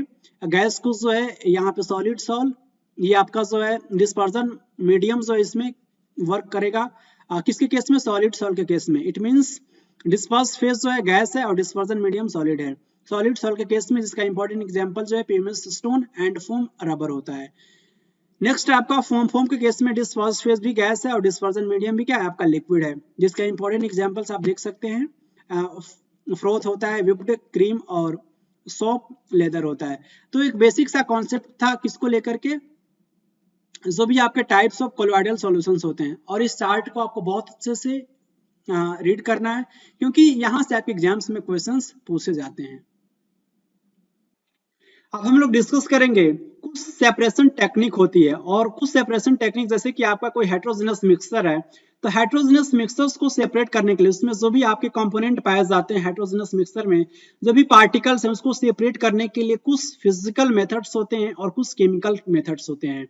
तो कौन कौन से फिजिकल मेथड के थ्रू आप सेपरेट करते हैं हेट्रोजेनस मिक्सचर्स के पार्टिकल्स को, आप यहाँ पे देख सकते हो। हैंड पिकिंग मेथड होता है, saving method and filtration method. आप इमेज के थ्रू भी देख सकते हो कि जो हैंड पिकिंग मेथड आप कहाँ पे यूज करते हो। सपोज कीजिए कि आपके पास एक व्हीट है और व्हीट में क्या है कि आपके कुछ स्टोन्स हैं, और इस जब आप स्टोन्स को क्या करते हो कि हैंड पिकिंग मेथड से आप क्या कर सकते हो कि सेपरेट कर सकते हो इजिली। विनोइंग मेथड है आपका, इसमें विंड की रिक्वायरमेंट होती है, जब तक आपके पास विंड नहीं तब तक आप इस मेथड का यूज नहीं कर सकते हो। नेक्स्ट आपका थ्रेशिंग मेथड, इसमें जो भी आपके सपोज कीजिए कि आपके पास जो भी ये व्हीट है और ये व्हीट आपका कहाँ है? फील्ड में ही अभी जो है बिल्कुल ये कन्वर्ट नहीं हुआ है। तो बेसिकली जो आपके व्हीट क्रॉप जो होता है, इसके जो भी प्लांट है, व्हीट क्रॉप के जो भी क्रॉप आप बोल सकते हो, प्लांट नहीं बोलेंगे इसे आप, जो क्रॉप जो होता है व्हीट का जो क्रॉप है, इससे जो नॉर्मल जो आपका व्हीट जो ऑब्टेन होता है, व्हीट के जो भी दाने जो होते हैं, सीरियल्स जो होते हैं, उसको ऑब्टेन करने के लिए हम थ्रेशिंग मेथड का यूज कर रहे होते हैं। थ्रेशिंग मेथड, इससे आप ऑब्टेन कर पाओगे जो आप, या फिर जो है इसको सेपरेट कर सकते हो उसके पार्टिकल्स से। ओके, नेक्स्ट मेथड है आपका सीविंग मेथड। सीविंग मेथड ये तो बहुत ही सिंपल मेथड है, नॉर्मल सा मेथड है। आप जो है फ्लोर को क्या करते हो कि सेपरेट करने के लिए जो है फ्लोर में कुछ इंपॉर्टेंट आपकी इंप्योरिटीज पाई जाती है, जिसको आप यूज नहीं करते हो खाने के रूप में। मीन्स फ्लोर से आप क्या बनाते हो? ब्रेड बनाते हो, और इस ब्रेड में जो है जो भी इम्प्योरिटीज आप इंक्लूड नहीं करते तो आप इसको जो है सीविंग टेक्निक का यूज करते हो। सेविंग नहीं करते हो, आप सीविंग करते हो। सेविंग और सेविंग दोनों आपके डिफरेंट डिफरेंट मीनिंग्स को रख रहे होते हैं। ओके, तो ये छोटा सा कॉन्सेप्ट था किसको लेकर के, फिजिकल मेथड्स ऑफ मिक्सर, कैसे आप उसे कैसे सेपरेट कर पाओगे। यहाँ से आपके एग्जाम्स में इस टाइप से क्वेश्चन पूछा जा सकता है कि 4 ऑप्शंस आपके साथ क्रिएट कर दिया जाएगा और आपसे पूछा जाएगा कि इसमें से कौन सा जो मेथड है वो फिजिकल मेथड नहीं है हेट्रोजीनस मिक्सर को सेपरेट करने के लिए। फर्स्ट ऑप्शन आपसे पूछा जाएगा कि हैंड पिकिंग हो सकता है, सेकंड आपका सेविंग और एक फिल्ट्रेशन, थर्ड ऑप्शन, और एक फोर्थ जो ऑप्शन है आपका कोई ना कोई जो केमिकल मेथड ऑफ सेपरेशन की जो टेक्निक होती है, केमिकल मेथड, वो ऐड कर दिया जाएगा और इस टाइप से आपसे क्वेश्चन पूछ लिया जाएगा। हम डिस्कस करेंगे कुछ केमिकल मेथड्स होते हैं और इस केमिकल मेथड्स के थ्रू कैसे आप जो है सेपरेट करोगे। फर्स्ट ऑफ ऑल इस सीरीज में हम पहले डिस्कस करेंगे कि आपके पास एक सॉल्यूशन है। किसका सॉल्यूशन है? इट मींस आपका मिक्सर है इंक, और इंक जो होता है बेसिकली मिक्सर होता है डाइज, और किसका? वाटर का। डाइज और वाटर में में इंक मिक्सर होता है किसका? डाइज और वाटर में। तो इसको आप कैसे सेपरेट करोगे? डाइज को और वाटर को आप कैसे सेपरेट करोगे? तो फर्स्ट ऑफ ऑल आपको याद ये रखना है कि हम इवापोरेशन टेक्निक का यूज करके हम इंक में ब्लू इंक हो या फिर जो है आपका ब्लैक इंक हो, दोनों इंक में आपके डाइज पाए जाते हैं और वाटर दोनों पाए जाते हैं। तो दोनों ही कंपोनेंट को आप सेपरेट कर पाओगे इवापोरेशन टेक्निक के थ्रू, और इस टेक्निक को आप जो है समझ सकते हो बहुत इजीली तरीके से इस डायग्राम के थ्रू।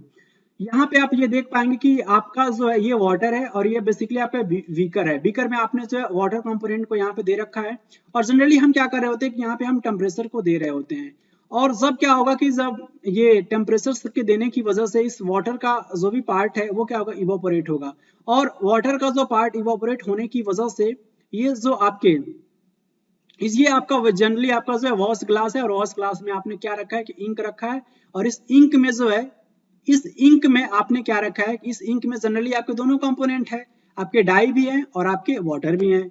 तो इसमें से क्या होगा कि जो आपका वाटर जो होगा वो वेपर्स के फॉर्म में, इट मींस जो आपका वाटर जो है वो वोलेटाइल कंपोनेंट है, तो वाटर जो है वो आपका क्या हो जाएगा कि यहाँ से इस इंक से जो इवोपोरेट हो जाएगा। और क्या आप मुझे बता सकते हैं कि इवोपोरेशन की प्रोसेस जो होती है बिलो द बॉइलिंग पॉइंट होती है, या फिर जो अबव द बॉइलिंग पॉइंट होती है, या फिर जो ऑन द बॉइलिंग पॉइंट होती है? ये भी बहुत ही कंफ्यूजन सा क्वेश्चन आपसे पूछा जाता है एग्जाम्स में कि इवोपोरेशन की प्रोसेस जो है कब से स्टार्ट होती है? Below the boiling points, above the boiling points, और above the on the boiling points. Okay, I hope आप इस क्वेश्चन का आंसर कमेंट बॉक्स में जरूर दीजिएगा आप लोग।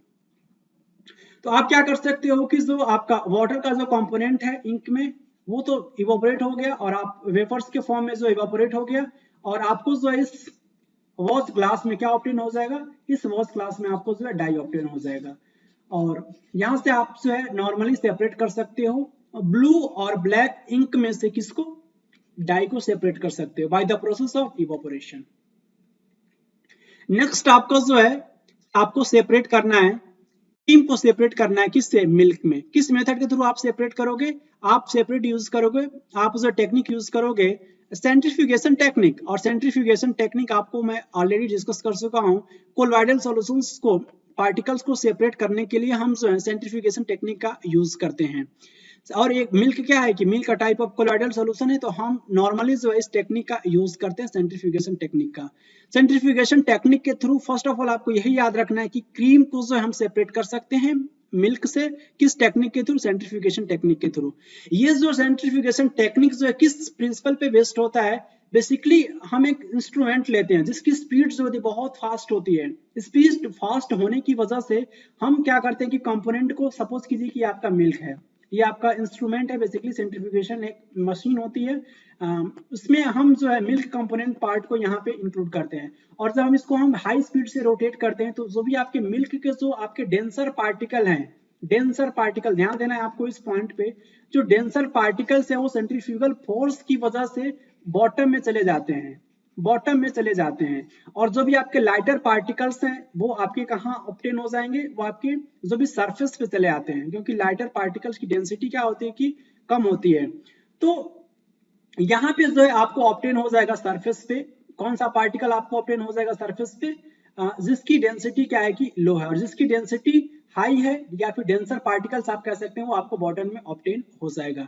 तो आप यहाँ पे रीड भी कर सकते हैं कि जो है the principle is that the denser particles are forced to the bottom and the lighter particles stay at the bottom when spun rapidly. जब इसको आप जो है बहुत तेजी से जो, और ये प्रिंसिपल को करने के लिए जो है स्पीड बहुत ही, रोटर की स्पीड बहुत फास्ट होनी चाहिए। अगर रोटर की स्पीड फास्ट नहीं है तो सेंट्रीफ्यूगल फोर्स जो है वो जनरेट नहीं हो पाएगा, और जब सेंट्रीफ्यूगल फोर्स जनरेट नहीं होगा तो जो है आप सेपरेट नहीं कर पाओगे।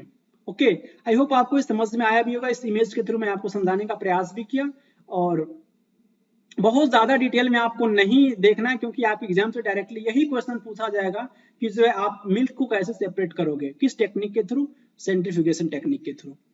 और आप याद रखने के लिए इस इमेज को जो है आप इमेज में रख सकते हो, माइंड में रख सकते हो। ओके, नेक्स्ट इसके क्या एप्लीकेशन होता है, सेंट्रीफ्यूगेशन प्रोसेस को आप कहाँ कहाँ पे और यूज करते हो।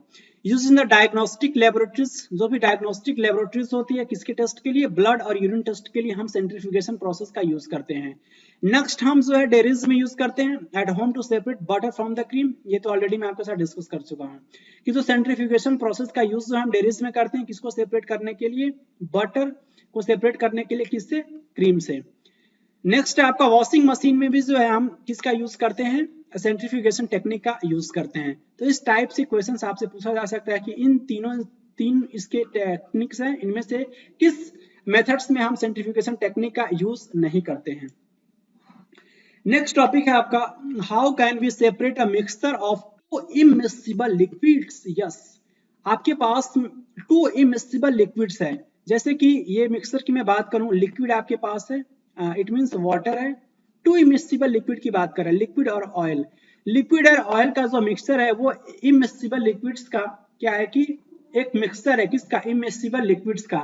आप इस वाटर एंड ऑयल को, नॉट वाटर, ये आपका ये ऑयल है, वाटर एंड ऑयल को आप कैसे सेपरेट करोगे, इस टेक्निक में आप यूज, कौन सी टेक्निक यूज करते हो, बेसिकली इसको सेपरेट करने के लिए आप यूज करते हो सेपरेटिंग फनल। और इस प्रोसेस को हम डिटेल में डिस्कस करेंगे। आप यहाँ पे देख सकते हो कि बेसिकली जो होता है किसके बेस पे जो है हम सेपरेटिंग फनल का यूज करते हैं, किस टेक्निक पे, किस प्रिंसिपल पे सेपरेटिंग फनल जो है आपका बेस्ट होता है। तो इसमें डेंसिटी के भी बेस पे हम क्या कर सकते हैं कि जो है सेपरेट कर सकते हैं पार्टिकल्स को। जैसे कि आपको सेपरेट करना है केरोसिन ऑयल को, किससे, वाटर में। जैसे कि वाटर और केरोसिन ऑयल का एक मिक्सचर है जिसमें आप दोनों कंपोनेंट को आपको सेपरेट करना है। तो आप सेपरेटिंग फनल टेक्निक के तो आप जो सेपरेट कर पाओगे। आप यहाँ पे देख सकते हो कि आप एक सेपरेटिंग फनल है और ये आपका केरोसिन ऑयल है और ये आपका वाटर है। और आप अच्छे से समझ में आया होगा कि जो भी जिस पार्टिकल्स की जो डेंसिटी जो होती है वो लो होती है, जिस पार्टिकल्स की डेंसिटी लो होती है वो क्या कर रहा होता है, किसी भी सब्सटेंस में या फिर किसी भी सॉल्यूशन में, किसी भी मिक्सर में वो फ्लोट करता है। इट मींस दैट अगर ये आपका जो केरोसिन ऑयल है इसकी डेंसिटी लो होती है तो वाटर पे क्या होता है कि वो फ्लोट कर रहा होता है। तो हम क्या करते हैं कि यहाँ पे एक सेपरेटिंग फनल लगाते हैं और केरोसिन ऑयल जो है वो यहाँ पे क्या होता है कि फ्लोट करता है इस चैम्बर में। और ये आपका वाटर है, वाटर की डेंसिटी जो होती है वो केरोसिन ऑयल से क्या होती है कि हाई होती है, और यहाँ पे इस फनल इस में आपका जो है वाटर ऑब्टेन हो जाता है इस चैम्बर में। और नॉर्मली हम क्या करते हैं कि यहाँ पे जो या स्टॉप कॉक देख रहे हैं, और यहाँ पे क्या करते हैं कि हम वाटर को पहले सेपरेट कर लेते हैं। जब हम वाटर को सेपरेट कर लेंगे उसके बाद से जो है आपको इस चैम्बर में जो है केरोसिन ऑयल जो क्या होगा कि आपका ऑब्टेन हो जाएगा। तो सेपरेटिंग फनल टेक्निक के थ्रू आप क्या कर सकते हो कि सेपरेट कर सकते हो केरोसिन ऑयल को, किससे, वाटर से। और सेपरेटिंग फनल का और कहाँ कहाँ पे यूज होता है, तो आप क्या कर सकते हो कि जो है आयरन के जो ओर होते हैं, आयरन के ओर में जो भी लाइटर जो स्लैग जो होता है, आयरन के ओर में जो आपके लाइटर स्लैग जो होता है उसको आप जो है रिमूव कर सकते हो। इट मींस उसको आप सेपरेट कर सकते हो, किससे, molten iron eight the bottom in the furnace. It means जो है आपके जो भी और में जो भी आपके इंप्यूरिटीज होती है, इंप्यूरिटीज को हम किस नाम से टर्म दे रहे होते हैं, उसको हम स्लैग कहते हैं। स्लैग जो होता है वो इंप्यूरिटीज होता है। जो इंप्यूरिटीज जो होता है वो आपके कहाँ पे ऑपरेट हो जाएंगे, आपके सरफेस पे ऑपरेट हो जाएंगे at the top of the just आप कह सकते हैं कि at the top of the separating funnel. और आपका जो आपका डेंसर पार्टिकल्स है, जो मोल्टेन आयरन जो है आपको ऑपरेट हो जाएगा bottom of separating funnel. Okay, तो इस तरीके से आप जो है आप इस मेथड का यूज करके आप सेपरेट कर सकते हो इस दो टाइप्स के मिक्सचर को। फर्स्ट आपको याद रखना है कि जब आपको सेपरेट करना हो किसको, कैरोसिन ऑयल को किससे, वाटर से, तो आप सेपरेटिंग फनल का यूज करोगे। और उसके बाद से जो है सेकेंड मेथड आप यूज कर सकते हो extraction of the iron from its ore में बेसिकली आप इस मेथड का यूज करोगे। और ये जिसका बेसिक प्रिंसिपल क्या होता है, बेसिक प्रिंसिपल यही है कि miscible liquid separate out in layers depending on their densities. इसका मेन इंपॉर्टेंट प्रॉपर्टीज मैं आपके साथ ऑलरेडी डिस्कस कर चुका हूं कि डेंसिटी के ही बेस पे आपका एक सेपरेटिंग फनल जो है वो यूज होता है, सेपरेटिंग फनल। अगर डेंसिटी नहीं है तो आप जो है वो यूज नहीं कर पाओगे। इसका मेन प्रिंसिपल जो है वो डेंसिटी ही होता है। डेंसिटी के ही बेस पे जो लाइटर जो पार्टिकल्स है जिसकी डेंसिटी लो होती है, जो फ्लोट करता है, तो उसको आप सेपरेट कर लेते हो। और उसका जो अनदर जो पार्ट है जिसकी डेंसिटी बहुत हाई है, उसको जो है डिफरेंट अनदर जो है चेंबर में हम उसको हम सेपरेट कर लेते हैं। तो एक बेसिक सा ये टेक्निक होता है सेपरेटिंग फनल के थ्रू हम जो है टू इमिसिबल लिक्विड्स को क्या कर सकते हैं कि सेपरेट कर सकते हैं। नेक्स्ट टेक्निक है आपको जो है कैम्फर को आप जो है कैसे सेपरेट करोगे। एक मिक्सर है किसका, सॉल्ट का और कैम्फर को। कैम्फर और सॉल्ट का एक मिक्सर आपके सामने दे दिया गया है और आपको सेपरेट करना है दोनों ही कंपोनेंट को। तो आप किस मेथड का यूज करोगे, आपको याद रखना है सब्लिमेशन टेक्निक। सब्लिमेशन टेक्निक को ऑलरेडी मैं आपके साथ डिस्कस कर चुका हूँ चैप्टर नंबर फर्स्ट में। सब्लिमेशन टेक्निक जो होता है बेसिकली कोई भी सॉलिड है वो विदाउट लिक्विड में, बिना लिक्विड में कन्वर्ट हुए वो डायरेक्टली किस में कन्वर्ट हो जाता है, आपका गैसियस फॉर्म में वो कन्वर्ट होता है। और इसी प्रोसेस को हम किस नाम से जानते हैं, सब्लिमेशन प्रोसेस के नाम से जानते हैं। जिसमें से जो आपका अमोनियम क्लोराइड जो होता है, नेफ्थलीन होता है और एंथ्रासिन जो होता है, ये इंपॉर्टेंट सब्सटेंस है जिसमें जो है सब्लिमेशन की प्रोसेस आप देख सकते हो। तो जनरली क्या होता है कि आपका जो है आपको बेसिकली सेपरेट करना है, सॉल्ट है और कैम्फर है। तो आप यहाँ पे क्या करो कि सॉल्ट एंड कैम्फर का आपका ये मिक्सचर है, आप यहाँ पे क्या कर रहे हो कि इसको जो हीट प्रोवाइड कर रहे हो। जब आप जो हीट प्रोवाइड करोगे तो हीट को पाते ही आपका जो कैम्फर जो होता है वो विदाउट लिक्विड में कन्वर्ट हुए किस में कन्वर्ट हो जाएगा, वो जो है गैस में कन्वर्ट हो जाएगा। और यहाँ पे जो है आप क्या ऑब्टेन कर पाओगे, इस यहाँ पे आपको जो ऑब्टेन हो जाएगा, क्या ऑब्टेन हो जाएगा, ऑब्टेन हो जाएगा आपका जो है camphor. It means vapour of camphor जो है आपको ऑब्टेन हो जाएगा इस पार्ट में। और आपका जो बेसिकली ये जो साल्ट था, साल्ट जो है साइनाइड्स में आपको जो ऑब्टेन हो जाएगा। तो एक बेसिक सा सिंपल सा मेथड है सब्लिमेशन टेक्निक के थ्रू जो है आप मिक्सचर को सेपरेट कर सकते हो, सॉल्ट एंड कैम्फर के मिक्सचर। और ये इन डिफरेंट सब्सटेंस में जो है सब्लिमेशन की प्रोसेस आप देख सकते हो। अमोनियम क्लोराइड में NH4Cl और नेफ्थलीन और एंथ्रासिन दोनों ही आपके एरोमेटिक कंपाउंड है, नेफ्थलीन एंड एंथ्रासिन।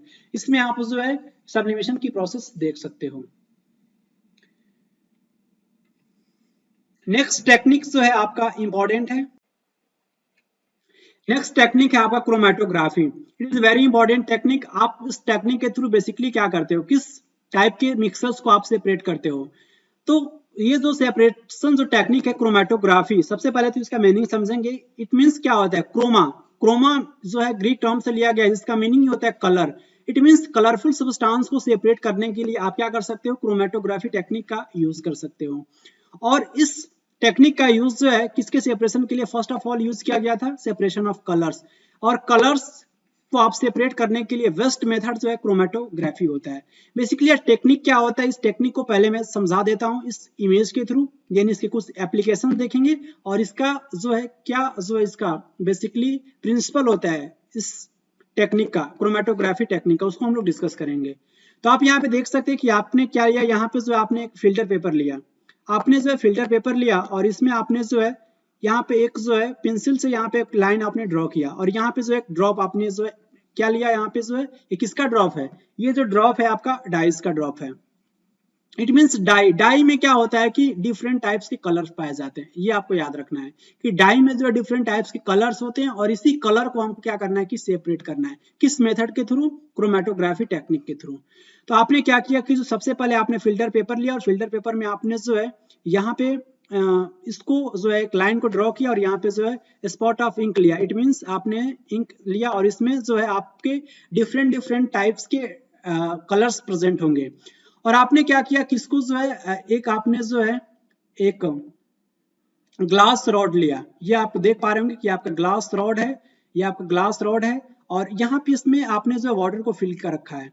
वाटर को आपने फिल किया और उसके बाद से जो इस फिल्टर पेपर को आपको क्या करना है कि इसमें डेप्थ करना है, और कहाँ तक डेप्थ करना है कि जस्ट थोड़ा सा जो है टच करे, थोड़ा सा जो है टच करे, थोड़ा सा टच करे, किसमें, वाटर में टच करे। और जैसे जैसे वाटर में टच करेगा तो ये जो आपके इस डाइज में जो भी कंपोनेंट्स हैं, जो भी इसमें कलर हैं, वो ये इस फिल्टर पेपर पे आपको ऑब्टेन होंगे।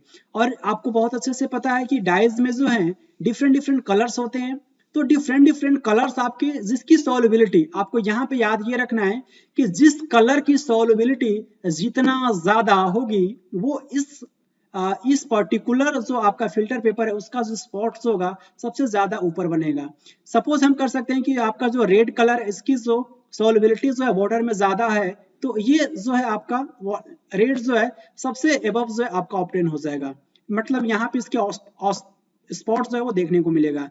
उसके बाद सपोज कर सकते हैं कि जो ग्रीन कलर की जो है आपकी सॉल्युबिलिटी वाटर में कम है, तो ये आपकी उसके कुछ जो है नीचे इस फिल्टर पेपर में आपको इसके स्पॉट देखने को मिलेंगे। उसके बाद से नेक्स्ट जो आपका येलो कलर हो सकता है जिसकी जो सॉल्युबिलिटी जो वाटर में with respect to red and green उससे भी कम है, तो यहाँ पे आपको जो है येलो कलर ऑब्टेन हो सकता है। इट मीन्स आपको एक मैं थोड़ा सा आइडिया यही दे रहा हूँ कि आप जो है डिफरेंट डिफरेंट कलर्स को आप जो है यहाँ पे इस फिल्टर पेपर में ऑब्टेन कर सकते हो, और जिससे आपको ये आइडिया हो जाएगा कि इस डाई में बेसिकली डिफरेंट डिफरेंट कलर्स होते हैं, कौन कौन से कलर है, और आप इस टेक्निक क्रोमेटोग्राफी टेक्निक के थ्रू जो है आप सेपरेट बहुत इजीली तरीके से कर सकते हो। आई होप आपको एक छोटा सा बेसिक सा कॉन्सेप्ट था क्रोमेटोग्राफी को लेकर के समझ में आया होगा। बस केवल आपको क्या याद रखना है कि एक छोटा सा एक बेसिक सा कॉन्सेप्ट है, क्रोमेटोग्राफी में आप कलरफुल सब्सटेंस को सेपरेट करने के लिए आपको यूज करते हो, और इसके क्या क्या एप्लीकेशन होते हैं, इसके क्या क्या एप्लीकेशन होते हैं आप यहाँ पे देख सकते हो। To separate colours in a dye, आप जो है सेपरेट कलर कर सकते हो, किसमें, जो भी डाइज में कलर्स होते हैं उसको सेपरेट कर सकते हो, किस मेथड के थ्रू, क्रोमेटोग्राफी टेक्निक के through. Pigments from the natural colours, जो भी आपके पिगमेंट्स में जो भी नेचुरल कलर्स पाए जाते हैं, पिगमेंट्स जैसे कि मैं बात करूं क्लोरोफिल, क्लोरोफिल में डिफरेंट डिफरेंट कलर्स होंगे, वो भी एक प्रकार का पिगमेंट्स ही है। तो हीमोग्लोबिन भी एक प्रकार का पिगमेंट ही है। तो एक इस पिगमेंट्स में जो भी आपके कलरफुल सब्सटेंस है उसको आप सेपरेट कर सकते हो क्रोमेटोग्राफी टेक्निक के through. Drugs from the blood, blood में जो भी आपके ड्रग्स हैं उसको आप सेपरेट कर सकते हो क्रोमेटोग्राफी टेक्निक के थ्रू। ओके, आई होप आपको समझ में आया होगा क्रोमेटोग्राफी टेक्निक। नेक्स्ट टॉपिक है आपका fractional distillation. And fractional distillation से पहले आपको समझना है डिस्टिलेशन प्रोसेस। तो आइए पहले समझते हैं फ्रैक्शनल डिस्टिलेशन प्रोसेस क्या होता है। डिस्टिलेशन क्या होता है, तो यहाँ पे जो है आप टेक्निक का बेसिकली यूज कहाँ करते हो, डिस्टिलेशन टेक्निक का यूज आप करते हो जब आपको सेपरेट करना होता है, किसको, एसीटोन एंड वाटर के मिक्सचर को आप जो है सेपरेट कर सकते हो by the process of distillation. और डिस्टिलेशन प्रोसेस में आप जो है उस मिक्सचर को आप सेपरेट करते हो जिसकी जो बॉइलिंग पॉइंट है, जो बॉइलिंग पॉइंट जो है उसमें क्या होता है कि डिफरेंस देखने को मिलता है।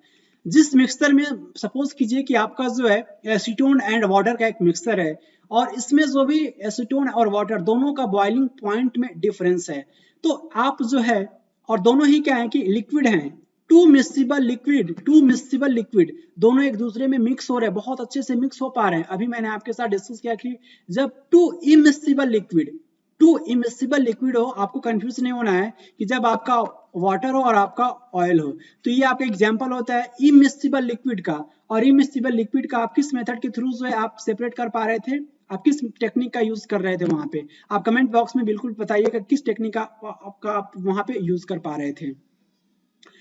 और यहाँ पे आपको समझना है कि टू मिक्सिबल लिक्विड है, लेकिन इसमें जो है आपके एसीटोन एंड वाटर दोनों एक दूसरे से बहुत अच्छे से घुले मिले हुए हैं, और इसको आपको सेपरेट करना है। तो आप किस मेथड का यूज करोगे, मेथड का यूज करोगे डिस्टिलेशन, जिसमें जो है बॉइलिंग पॉइंट का डिफरेंस होना मस्ट है। अगर बॉइलिंग पॉइंट का डिफरेंस नहीं है तो आप जो है इस टू मिक्सिबल लिक्विड्स को आप सेपरेट नहीं कर पाओगे। और इसको हम इमेज के थ्रू समझ सकते हैं। आप यहाँ पे देखिए, ये आपका क्या होता है कि ऑपरेटर्स होता है, इस टाइप सेटअप होता है। ये आपका जो है क्लैंप डिस्टिलेशन फ्लास्क है, ये आपका जो है राउंड बोतल भी आप कह सकते हैं इसे। इसमें क्या है कि दोनों का मिक्सचर रखा हुआ है, mixture of acetone and water, दोनों का मिक्सचर है, और इसमें से आपको जो है एसीटोन को सेपरेट करना है और आपको वाटर कंपोनेंट को सेपरेट करना है। और यहाँ पे जब आप हीट दे रहे होते हो, बेसिकली हीट देने की वजह से क्या होता है कि जो भी जिसकी बॉइलिंग पॉइंट कम है, मैं आपको बताना चाहूंगा कि अगर मैं बात करूं एसीटोन की बॉइलिंग पॉइंट, तो एसीटोन की बॉइलिंग पॉइंट 56.05 डिग्री सेंटीग्रेड होती है और वाटर की बॉइलिंग पॉइंट जो 100 डिग्री सेंटीग्रेड होती है। तो आप यहाँ पे देख पाओगे कि जिस कंपोनेंट की बॉइलिंग पॉइंट कम होती है वो कम ही जो है बॉइलिंग पॉइंट में क्या हो जाएगी, वो इवोपरेट हो जाएगा। इवोपरेट होने की वजह से आप यहाँ पे देख पा रहे हो कि एसीटोन जो है, एसीटोन की बॉइलिंग पॉइंट 56.05 है। तो सबसे पहले इवापोरेशन की प्रोसेस किसमें होगी, जो एसीटोन में होगी। तो एसीटोन के जो भी आपके पार्ट्स हैं वो यहाँ पे इवोपोरेट होकर के ये जो है यहाँ पे ऑप्टेन हो जाएगा। और यहाँ पे थर्मोमीटर भी दे रखा है। थर्मोमीटर बेसिकली ये बता रहा होता है टेम्परेचर को, ये बता रहा होता है किस पर्टिकुलर टेम्परेचर में आपका जो कंपोनेंट जो है वो इवोपोरेशन की प्रोसेस में जो है देखने को मिल रहा है। यहाँ से एसीटोन जो है इवोपोरेट होकर के जो है इसमें आ रहा होता है। बेसिकली यहाँ पे आप देख पा रहे होंगे कि जो है वाटर कंडेंसर यहाँ पे एक ऑपरेटर्स होता है। बेसिकली यहाँ पे जो भी इवोपोरेशन के थ्रू जो भी आपका पार्टिकल्स, जो भी आपके कंपोनेंट है, एसीटोन का कंपोनेंट जो इवोपोरेट हुआ है, ये बेसिकली कंडेंस होता है। और कंडेंस कैसे होगा, कंडेंस होने के लिए इसको किसकी रिक्वायरमेंट होगी, कंडेंसेशन होने के लिए इसको रिक्वायरमेंट होती है, कोई भी मान लीजिए कि आपका वेपर है, वेपर ही तो है आपका, इवोपोरेशन के थ्रू आपको क्या ऑब्टेन होता है, वेपर ही तो ऑब्टेन होता है। तो ये वेपर जो ऑब्टेन होता है इसमें आपको ऑब्टेन हो गया, तो इसको बेसिकली हमें क्या करना है कि कंडेंस करना है। और कंडेंस जब ये वेपर कंडेंस होता है किसमें कन्वर्ट होता है, लिक्विड फॉर्म में कन्वर्ट होता है, तभी तो आपको जो है यहाँ पे एसीटोन मिलेगा, तभी तो है इसमें इस पार्टिकुलर पार्ट में जो है आपको एसीटोन मिलेगा। तो आप क्या करोगे कि यहाँ पे जो है बेसिकली आपको इस पॉइंट को समझना है कि यहाँ से इवोपोरेशन या फिर जो है वेपर के थ्रू जो भी एसीटोन का पार्ट कन्वर्ट हुआ है, इसमें हम क्या कर रहे होते हैं कि इसको जो है लिक्विड में कन्वर्ट करने के लिए हम जो है कोल्ड वाटर को हम क्या करते हैं कि यहाँ से हम वो करते हैं, पास कराते हैं। कोल्ड वाटर पास इसलिए कराते हैं क्योंकि जो भी आपका वेपर है, वेपर जो है इसकी टेम्परेचर कुछ ज्यादा है, तो इसमें कंडेंसेशन की प्रोसेस बहुत इजीली से हो जाए। जब ये कंडेंसेशन की प्रोसेस इजीली से हो जाएगा तो लिक्विड में कन्वर्ट हो जाएगा, और आसानी से लिक्विड में कन्वर्ट होने की वजह से हमको जो है यहाँ पे एसीटोन इजीली से मिल जाएगा। और यहाँ पे वाटर आउटलेट भी होता है, एक तरीके एक स्पेस से हम क्या करते हैं कि एक जगह से हम वाटर को है एंट्री कराते हैं, कोल्ड वाटर को, और एक जगह से हम जो है कोल्ड वाटर को हम क्या करते हैं कि एग्जिट कराते हैं। एज ए रिजल्ट हमको क्या होता है कि जो भी वेपर है, जो भी आपका वेपर है वो किसमें कन्वर्ट हो जाता है, एसीटोन का जो वेपर है वो कंडेंस होकर के लिक्विड में कन्वर्ट हो जाता है। यही आपका बेसिक सा प्रिंसिपल होता है कि हम क्यों जो है वाटर आउटलेट का यूज करते हैं, इन भी करते हैं, कोल्ड वाटर को इन भी करते हैं और उसको हम एग्जिट भी करते हैं कोल्ड वाटर को।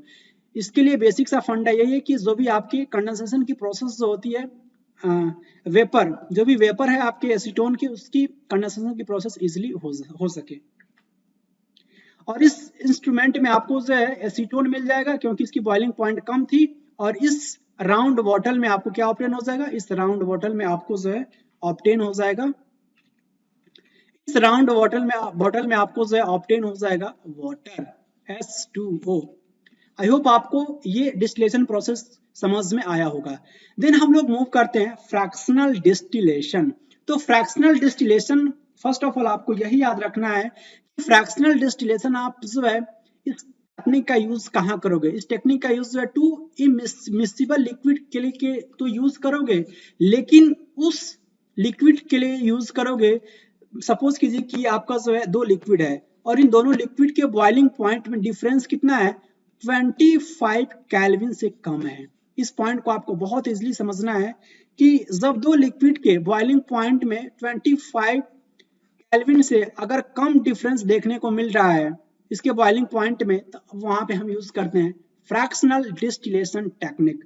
अब हम फ्रैक्शनल डिस्टिलेशन टेक्निक को हम यहाँ पे समझा रहे हैं आपको इस इमेज के थ्रू। जनरली आपका मैक्सिमम जो आपका प्रिंसिपल जो होता है, जो भी टेक्निक्स होता है एज इज आपका डिस्टिलेशन के ही थ्रू जैसे ही होता है, लेकिन एक वर्ड यहाँ पे फ्रैक्शनल है, तो यहाँ पे हम क्या करते हैं कि जो है यहाँ पे हम जो है फ्रैक्शनेटिंग कॉलम बना देते हैं। केवल ये डिफरेंस आपका यहाँ पे जो फ्रैक्शनेटिंग कॉलम जो है हम बना रहे होते हैं। तो यहाँ पे भी हम राउंड बॉटल ही ले रहे होते हैं। यहाँ पे देखिए ये आपका यहाँ पे जो है डिस्टिलेशन फ्लास्क है और यहाँ पे भी जो हम यहाँ पे फ्रैक्शनिंग फ्रैक्शनेटिंग कॉलम है। फ्रैक्शनेटिंग कॉलम इसलिए है क्योंकि यहाँ पे जो है हमें जो है डिफरेंट फ्रैक्शन, डिफरेंट पार्ट्स में जो है हमको ऑब्टेन होता है। क्या ऑब्टेन होता है? डिफरेंट कॉलम्स ऑफ फ्रैक्शंस में हमको जो डिफरेंट लिक्विड्स में ऑब्टेन हो रहते हैं, क्योंकि इन डिफरेंट लिक्विड्स की जो बॉइलिंग पॉइंट्स डिफरेंट होती है। तो डिफरेंट बॉइलिंग पॉइंट्स वाले डिफरेंट जो आपके लिक्विड्स हैं वो डिफरेंट इस कॉलम में हमको ऑब्टेन हो जाते हैं। सपोज कीजिए यहाँ पे भी आप क्या कर रहे हो कि हीट दे रहे हो, हीट देने की वजह से आपके जिसकी बॉइलिंग पॉइंट बहुत कम होगी वो फॉले क्या हो जाएगा कि वो इसके वेपर्स बनना स्टार्ट हो जाएगा, और वेपर्स बनना स्टार्ट हो जाएगा। और यहाँ पे भी हम बेसिकली थर्मोमीटर का यूज कर रहे होते हैं क्योंकि वो टेम्परेचर्स को बता रहा होता है। इस टेक्निक में भी हम थर्मोमीटर का यूज करते हैं। और यहाँ पे क्या हुआ कि जो भी आपका जो वेपर्स के फॉर्म में जो कन्वर्ट हुआ लिक्विड, यहाँ पे भी इसमें आ गया वाटर कंडेंसेशन में एज इट इज सिमिलर, जैसे कि हमने डिस्टिलेशन प्रोसेस में बात किया था। और यहाँ पे आने की वजह से हम क्या करते हैं कि यहाँ पे भी हम कोल्ड वाटर को हम क्या करते हैं, इनलेट कराते हैं, इट मींस एंट्री करवाते हैं। और कोल्ड वाटर यहाँ पे एंट्री होता है और यहाँ पे जो है ये जो कोल्ड वाटर इसको हम आउटलेट भी करवाते हैं। जिससे क्या होता है कि जो भी आपका इवोपोरेशन की प्रोसेस में जो भी वाटर वेपर्स में कन्वर्ट हुआ है, जो भी लिक्विड है जो आपका वाटर वेपर्स में कन्वर्ट हुआ है, उसकी कंडेंसेशन की प्रोसेस बहुत इजीली हो सके, जिससे कि उसके liquid, it means condensation process क्या होता है, कंडेंसेशन की प्रोसेस में जो आपका वेपर्स है वो डायरेक्टली जो इजीली जो है कन्वर्ट हो जाता है किसमें, लिक्विड ड्रॉप्स में, ड्रॉप ऑफ लिक्विड में। तो यहाँ पे आपको जब आप कोल्ड वाटर को एंट्री कराते हो तो यहाँ पे उसकी कंडेंसेशन की प्रोसेस इजीली हो जाती है और हमको जो है बहुत आसानी से जो है जिस लिक्विड का वेपर्स मतलब कि वेपर्स में कन्वर्ट हो गया होता है उसका जो हमें यहाँ पे क्या मिलता है, यहाँ पे जो है हमें इस प्योर लिक्विड का जो है कंपोनेंट मिलता है इस पर्टिकुलर फ्लास्क में। आई होप आपको जो है फ्रैक्शनल डिस्टिलेशन समझ में आया होगा। बेसिक सा कॉन्सेप्ट है, जस्ट केवल डिफरेंस होता है इसमें फ्रैक्शनेटिंग कॉलम होता है, लेकिन वो डिस्टिलेशन प्रोसेस में ये नहीं होता है। और इसी उस टाइप के जो है मिक्सिबल लिक्विड को आप सेपरेट कर सकते हो जिसमें डिफरेंस देखने को मिलता है 25 केल्विन से कम, जिसकी बॉइलिंग पॉइंट में की डिफरेंस जो है किसकी 25 केल्विन से कम है बॉइलिंग पॉइंट का डिफरेंस, उसी टाइप के जो है आप लिक्विड को क्या कर सकते हो कि आप सेपरेट कर सकते हो फ्रैक्शनल डिस्टिलेशन टेक्निक के थ्रू। फ्रैक्शनल डिस्टिलेशन प्रोसेस हम कहाँ पे यूज करते हैं, इसके क्या एग्जांपल्स हैं? तो दो एग्जांपल्स आपको याद रखने हैं। फ्रैक्शनल डिस्टिलेशन मेथड का यूज हम जो भी आपके एटमॉस्फेयर में एयर प्रेजेंट होता है, इस एयर में जो डिफरेंट गैसेस होती हैं, फॉर एग्जांपल नाइट्रोजन आपका प्रेजेंट होता है कितना एटमॉस्फेयर में, एटमॉस्फेयर के जो एयर में जो है नाइट्रोजन 78.01%, आप ये कह सकते हैं कि 78.1%, आप ये डायरेक्टली याद रख सकते हैं 78%। एंड ऑक्सीजन जो होता है ऑक्सीजन 20.9%, डायरेक्टली आप याद रख सकते हैं 21%। एंड CO2 जो होता है एटमॉस्फेयर में कितना परसेंट होता है 0.03%, ये भी आप डायरेक्टली याद रख सकते हैं। और आर्गन जो होता है 0.9% प्रेजेंट होता है आपके एटमॉस्फेयर में। तो इन सारे गैसेस को आप अलग अलग सेपरेट कर सकते हो by the process of the fractional distillation. ये तो इसका फर्स्ट यूज हो गया। सेकेंड यूज क्या होता है? सेकेंड यूज आप देख सकते हैं कि डायरेक्टली यहाँ से क्वेश्चन पूछा जाता है कि जो भी पेट्रोलियम प्रोडक्ट होता है, पेट्रोलियम प्रोडक्ट को हम जो है किस मेथड के थ्रू, पेट्रोलियम प्रोडक्ट में आपके आ जाएंगे जब हम बात करते हैं पेट्रोलियम प्रोडक्ट, लाइक केरोसिन हो गया, डीजल हो गया, पेट्रोल हो गया, गैसोलीन हो गया, इन सारे सब्सटेंस को जो है हम पेट्रोलियम प्रोडक्ट कहते हैं। किस मेथड के थ्रू जो है हम सेपरेट करते हैं, by the process of the fractional distillation. तो दो एग्जांपल्स आपको याद रखने हैं कि जो भी आपके एटमॉस्फेयर में एयर प्रेजेंट होते हैं उसको आप किस मेथड से जो है सेपरेट करोगे डिफरेंट गैसेस को, by the process of the fractional distillation. और पेट्रोलियम प्रोडक्ट को भी आप जो है फ्रैक्शनल डिस्टिलेशन मेथड के थ्रू जो है आप सेपरेट कर सकते हैं। यहाँ पे देख भी सकते हैं कि इसके कुछ examples, separation of the different gases from the air and the petroleum products. इसका एक बहुत ही इंपॉर्टेंट एग्जांपल्स है, हम डिटेल में डिस्कस करेंगे। जो भी आपके एटमॉस्फेयर में गैसेस प्रेजेंट होती हैं, एटमॉस्फेयर में के एयर में जो भी गैसेस प्रेजेंट होती है उसको आप किस मेथड के थ्रू सेपरेट करते हैं, by the process of the fractional distillation. इस पूरे प्रोसेस को हम डिटेल में डिस्कस करेंगे।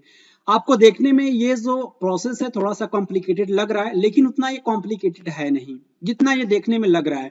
मैं आपको केवल जो है बहुत अच्छे से एक्सप्लेन करने की कोशिश कर रहा हूँ और आप थोड़ा सा भी फोकस करते हैं। पहले आपको जो इस पे फोकस नहीं करना है, इस पे पहले आपको फोकस करना है, इस पे लाइन डायग्राम पे। जब आपकी फोकस इस पे अंडरस्टैंडिंग हो जाएगी देन हम इसको डिटेल में डिस्कस करेंगे। सबसे पहले आपके पास क्या है, एयर है। आप जानते हैं कि एयर में डिफरेंट डिफरेंट गैसेज हैं, ऑलरेडी मैं डिस्कस कर चुका हूँ। सबसे पहले आपको क्या करना है कि इस एयर को कंप्रेस करना है और कूल करना है।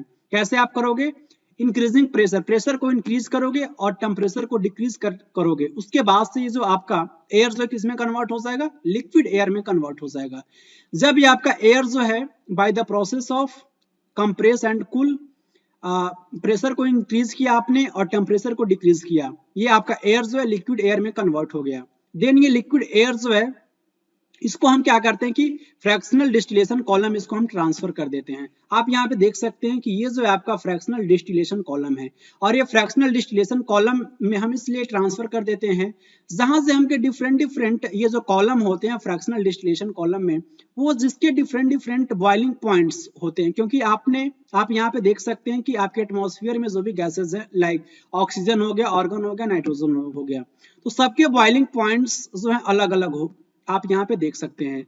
तो ये जो आपके गैसेस जो हैं different different fractional distillation column में आपके ऑब्टेन हो जाएंगे। बेसिक अंडरस्टैंडिंग के लिए आपको याद ये रखना है कि हम जो है फ्रैक्शनल डिस्टिलेशन कॉलम मेथड का फ्रैक्शनल डिस्टिलेशन मेथड का यूज हम क्यों कर रहे होते हैं, क्योंकि जो भी आपके गैसेस हैं उसमें डिफरेंस कितना देखने को मिलता है, बॉइलिंग पॉइंट में difference 25 less than the 25 kelvin. और यहाँ पे आप देख भी सकते हैं कि अगर हम बात करें बॉइलिंग पॉइंट्स ऑफ ऑक्सीजन का -183 एंड आर्गन का -186 एंड नाइट्रोजन का -196, तो आप जब ये देखोगे तो सबके बॉइलिंग पॉइंट का डिफरेंस कितना है, लेस देन 25 केल्विन। तो आप जो है फ्रैक्शनल डिस्टिलेशन मेथड आप यहाँ पे यूज कर सकते हो बहुत इजीली तरीके से।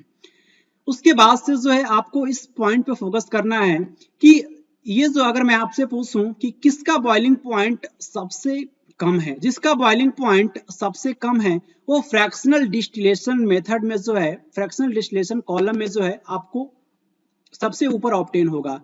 और ये जो वैल्यू को देख करके आपको अंदाजा हो गया होगा कि जो ऑक्सीजन है, ऑक्सीजन की वैल्यू जो है -183 है डिग्री सेंटीग्रेड, इसका जो है बॉइलिंग पॉइंट है। तो माइनस में वैल्यू जो कम देखने में कम लगती है वो क्या होती है कि इसकी जो वैल्यू जो होती है वो बड़ी होती है।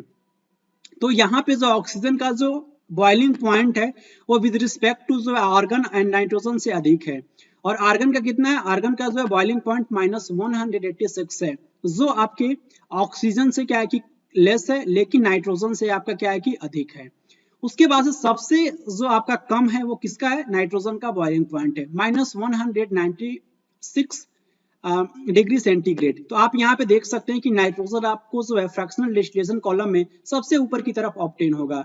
देन आफ्टर जो है आपको आर्गन ऑब्टेन होगा और सबसे नीचे जो है जिसका बॉइलिंग पॉइंट सबसे ज्यादा है वो आपको जो है बॉटम में ऑब्टेन हो जाएगा। इट मींस आप यहाँ पे आपको ऑब्टेन क्या होगा, लिक्विड ऑक्सीजन ऑब्टेन होगा। ये तो आपका एक लाइन डायग्राम है। अब हम इसी कॉन्सेप्ट को हम अप्लाई करते हैं इसमें, इस कॉम्प्लेक्स फिगर में। ये आपका क्या है कि आपने जो यहाँ पे एयर को यहाँ पे इसमें एंट्री करवाया है, इसमें आपने एयर को एंट्री करवाया क्योंकि इस इंस्ट्रूमेंट में आपको क्या करना है कि इस एयर को बेसिकली जो है लिक्विड एयर में आपको जो है कन्वर्ट करना है। तो लिक्विड एयर में कन्वर्ट कैसे होगा, आपको क्या करना है कि आपको जो है प्रेशर को इंक्रीज करना है।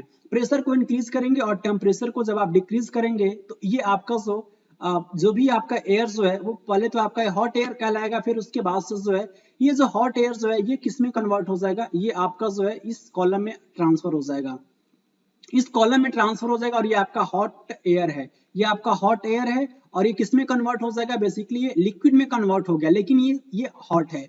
तो इस हॉट को एयर को जो हमें क्या करवाना है, हमें करवाना है बेसिकली इसको जो है कोल्ड करना है। तो कोल्ड करने के लिए आप यहाँ पे देख सकते हैं कि ऐसा जो है आपका क्वाइलिंग जो आपका पाइप की जो एक ऐसी जो होती है आपकी पाइप को जो हम पास करवाते हैं इन बिटवीन दिस कॉलम, जिससे क्या होता है कि जो आपका जो हॉट एयर जो होता है वो किस में कन्वर्ट हो जाता है, आपका जो है कोल्ड में कन्वर्ट हो जाता है। और इट मींस आप ये कह सकते हैं कि आपका जो हॉट एयर जो है इस कोल्ड वाटर की हेल्प से किस में कन्वर्ट हो गया, आपका जो है कोल्ड कंप्रेस्ड एयर में ये कन्वर्ट हो गया।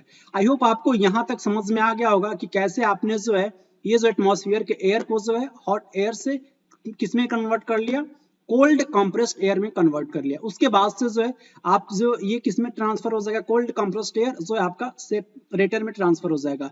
उसके बाद से क्या होता है कि यहाँ से हम सेपरेट कर लेते हैं। आपको अच्छे से पता होगा कि जो आपका सॉलिड CO2 जो है, सॉलिड CO2 जो है बहुत ही, जैसे कि आपका ये आपका CO2 है, CO2 जो है बहुत ही नॉर्मल जो आपके टेम्परेचर पे किस में कन्वर्ट हो जाता है, सॉलिड में कन्वर्ट हो जाता है CO2, कार्बन डाइऑक्साइड जो, और इसको हम किस नाम से जानते हैं, ड्राई आइस के नाम से जानते हैं। तो यहाँ पे आपको जो है carbon dioxide gas CO2 obtain हो जाएगा, जिसका जो अमाउंट जो होता है वो कितना परसेंट होता है आपका, 0.03% जो होता है आपके एयर में प्रेजेंट होता है। तो आपने इस पॉइंट पे जो CO2 को सेपरेट कर लिया।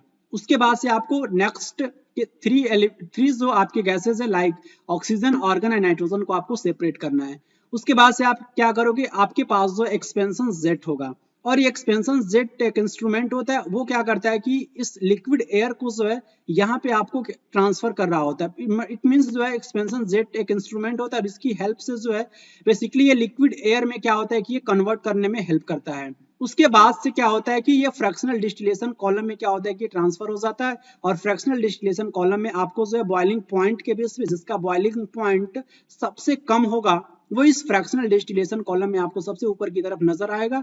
देन उसके बाद से जो सबसे कम जो बॉइलिंग पॉइंट है वो नाइट्रोजन का है। तो नाइट्रोजन का आपको सबसे पहले ऑप्टेन देखने को मिलेगा, देन आफ्टर आपको आर्गन, एंड सबसे बॉटम में जो है आपको ऑक्सीजन देखने को मिलेगा। और यहाँ पे हम जो है लिक्विड ऑक्सीजन को सेपरेट कर लेते हैं, और यहाँ पे हम नाइट्रोजन को यहाँ पे हम सेपरेट कर लेते हैं, और यहाँ पे हम आर्गन को सेपरेट कर लेंगे। तो एक छोटा सा एक प्रोसेस होता है जिसके हेल्प से हम क्या करते हैं कि एटमॉस्फेयर में जो भी गैसेस हैं लाइक CO2, उसके बाद से जो है नाइट्रोजन, उसके बाद से जो ऑक्सीजन एंड आर्गन को हम सेपरेट कर लेते हैं। चैप्टर का लास्ट टॉपिक आप कह सकते हैं कि जो है physical change and chemical change. बहुत ही सिंपल सा टॉपिक है, इसको हम समझते हैं। फिजिकल चेंज की जब हम बात करते हैं तो सबसे पहले आपको जो है फिजिकल प्रॉपर्टीज समझना चाहिए कि फिजिकल प्रॉपर्टीज क्या होता है। ऐसी प्रॉपर्टीज को जिसको आप ऑब्जर्व कर सकते हो, लाइक जो कलर हो गया, हार्डनेस हो गया, रिजिडिटी हो गया, एंड देन फ्लूइडिटी। फ्लूइडिटी जो प्रॉपर्टीज है, डेंसिटी की प्रॉपर्टीज, मेल्टिंग पॉइंट की प्रॉपर्टीज, बॉइलिंग पॉइंट्स, ये सारे के सारे आपके जो फिजिकल प्रॉपर्टीज होते हैं। और फिजिकल प्रॉपर्टीज या फिर कह सकते हैं कि जो फिजिकल चेंज में क्या होता है, फर्स्ट ऑफ ऑल आपको याद ये रखना है कि फिजिकल सेंस में जो है न्यू सबस्टेंस का फॉर्मेशन नहीं होता है, कोई भी नया सबस्टेंस जो है आपका फॉर्मेशन नहीं होगा। ये जो फिजिकल सेंस जो होता है वो रिवर्सिबल होता है। Reversible reversible reversible means what, जैसे अगर मैं आपसे कहूं कि कोई जो आपके कंपाउंड्स जो आपके आपस में रिएक्ट करके कोई नया सब्सटेंस बना रहा है, इट मींस जो है रिएक्टेंट जो है प्रोडक्ट बना रहा है, और प्रोडक्ट जो है आपका रिएक्टेंट बना रहा है। तो इस टाइप से आप कह सकते हैं कि इस टाइप का जो प्रोसेस होता है उसे हम रिवर्सिबल प्रोसेस कहते हैं। इसको आप जो है एग्जाम्पल्स के थ्रू समझ सकते हैं। एग्जाम्पल्स के थ्रू आप रिवर्सिबल प्रोसेस को समझ सकते हैं कि अगर मैं आपसे कहूं कि आपके पास ये क्या है कि एक बलून है, और इस बलून में जो है एयर फिल किया हुआ है, और इस एयर को आपने देखा होगा कि जो है आपने इस बलून में एयर फिल किया, तो इस बलून का क्या हो गया कि साइज में कुछ चेंजेस देखने को मिला, इसका साइज जो इंक्रीज कर गया। लेकिन जब आपने जो है इससे जो है एयर को जो एक्सपेल कर दिया, इस बाहर निकाल दिया, तो क्या होगा कि बलून क्या आपका पिसक जाएगा। और ये जो चेंजेस देखने को मिले टाइप ऑफ फिजिकल चेंज है, और ये जो है आपका रिवर्सिबल चेंज है। पहले तो आपके पास एक बलून था, पिसका सा बलून था, और देन आपने जो एयर को फिल किया, एयर को फिल करने के बाद इसके साइज में कुछ चेंजेस मिला, और फिर आपने जो एयर को यहाँ से निकाला, देन अल्टीमेटली जो है फिर आपको जो है पिसका सा बलून जो है आपको ऑब्टेन हो गया। तो ये जो प्रोसेस है क्या है, रिवर्सिबल प्रोसेस है। रिवर्सिबल प्रोसेस है। आई होप आपको समझ में आया होगा दो कैरेक्टरिस्टिक फीचर फिजिकल चेंज का, कि नया सबस्टेंस का फॉर्मेशन नहीं होता, न्यू सबस्टेंस का फॉर्मेशन नहीं होगा, और सेकेंड जो है आपका रिवर्सिबल, ये जो फिजिकल चेंज होते हैं वो रिवर्सिबल होते हैं। आप यहाँ पे देख सकते हैं एग्जांपल्स के थ्रू, आइस हो गया, वाटर हो गया, एंड वाटर हो गया, पेपर, सबके सब क्या होते हैं कि ये एक ही कंपोनेंट होते हैं। जैसे कि आपका जो है वाटर जो है किस में कन्वर्ट हो जाता है, जब इसको आप फ्रीजिंग करेंगे तो आइस में कन्वर्ट हो जाएगा, और यही वाटर जो है आपका किस में कन्वर्ट हो जाता है, जब इसको आप जो है बॉयल कर रहे होते हैं वेपर में कन्वर्ट हो जाता है। तो बेसिकली ये आपका फिजिकल चेंज का एग्जाम्पल है। उसके बाद से इसके जो भी केमिकल प्रॉपर्टीज है वो क्या होंगे कि आपके सेम होते हैं। जो भी वाटर है, आइस हो गया, वाटर और ये वेपर हो गया, तो सबके सब जो इसकी केमिकल प्रॉपर्टीज सेम होगा, लेकिन फिजिकल प्रॉपर्टीज क्या है कि आपके डिफरेंट हो गया, डिफरेंट है। उसके बाद से यहाँ पे भी कुछ एग्जांपल्स के थ्रू आप समझ सकते हैं कि ये जो आपका क्रशिंग अ कैन, ये भी आपका एग्जांपल है फिजिकल चेंज का। Melting an ice cube, boiling water, mixing sand with water, ये भी आपके एग्जांपल्स किसका है? सारे के सारे जो एग्जांपल्स है आपका फिजिकल चेंज का ही है। ब्रेकिंग ग्लास हो गया, उसके बाद से dissolving sugar in water and shredding paper, उसके बाद से जो है shopping board, and then after जो है mixing green and red marbles and the sublimation of dry ice. तो ये जो एग्जांपल्स है किसकी एग्जांपल्स है? फिजिकल चेंज के। आई होप आपको जो है फिजिकल चेंज समझ में आया होगा। नेक्स्ट है आपका छोटा सा टॉपिक केमिकल चेंज।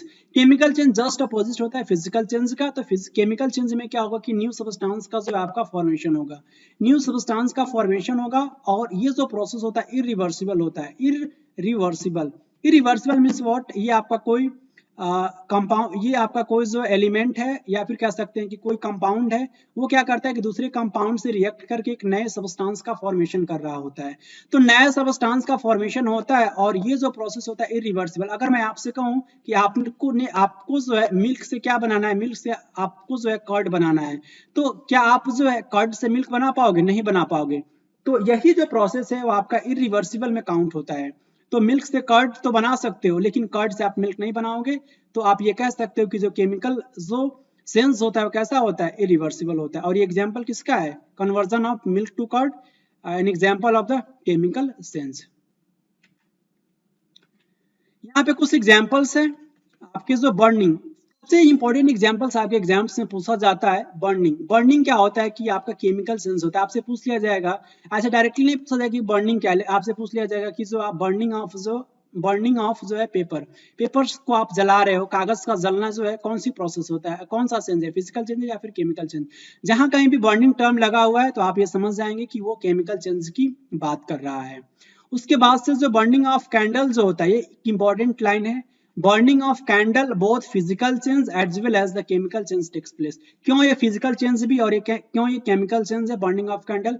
क्योंकि यहाँ पे आप जो है बर्निंग ऑफ जब कैंडल, ये आपके पास कैंडल है और कैंडल को जब आप बर्न करते हो तो यहाँ पे आपको जो है कुछ मोम्स जो है आपको जो ऑब्टेन हो रहा होता है, कुछ जो है आपके कैंडल्स के आप ये कह सकते हैं कि जो ऑब्टेन होता है सब्सटेंस वो फिजिकली फॉर्म में, सारा का सारा कैंडल आपका बर्न नहीं होता है, कुछ कैंडल्स आपके रिमेनिंग बच जाते हैं। तो इट मींस कुछ तो आपका बचाना, इट मींस उसमें कुछ चेंजेस तो देखने को नहीं मिला, तो आप ये कहेंगे कि वो एज इट इज है, एज इट इज है, तो आपका जो है फिजिकल चेंज आप कह सकते हैं।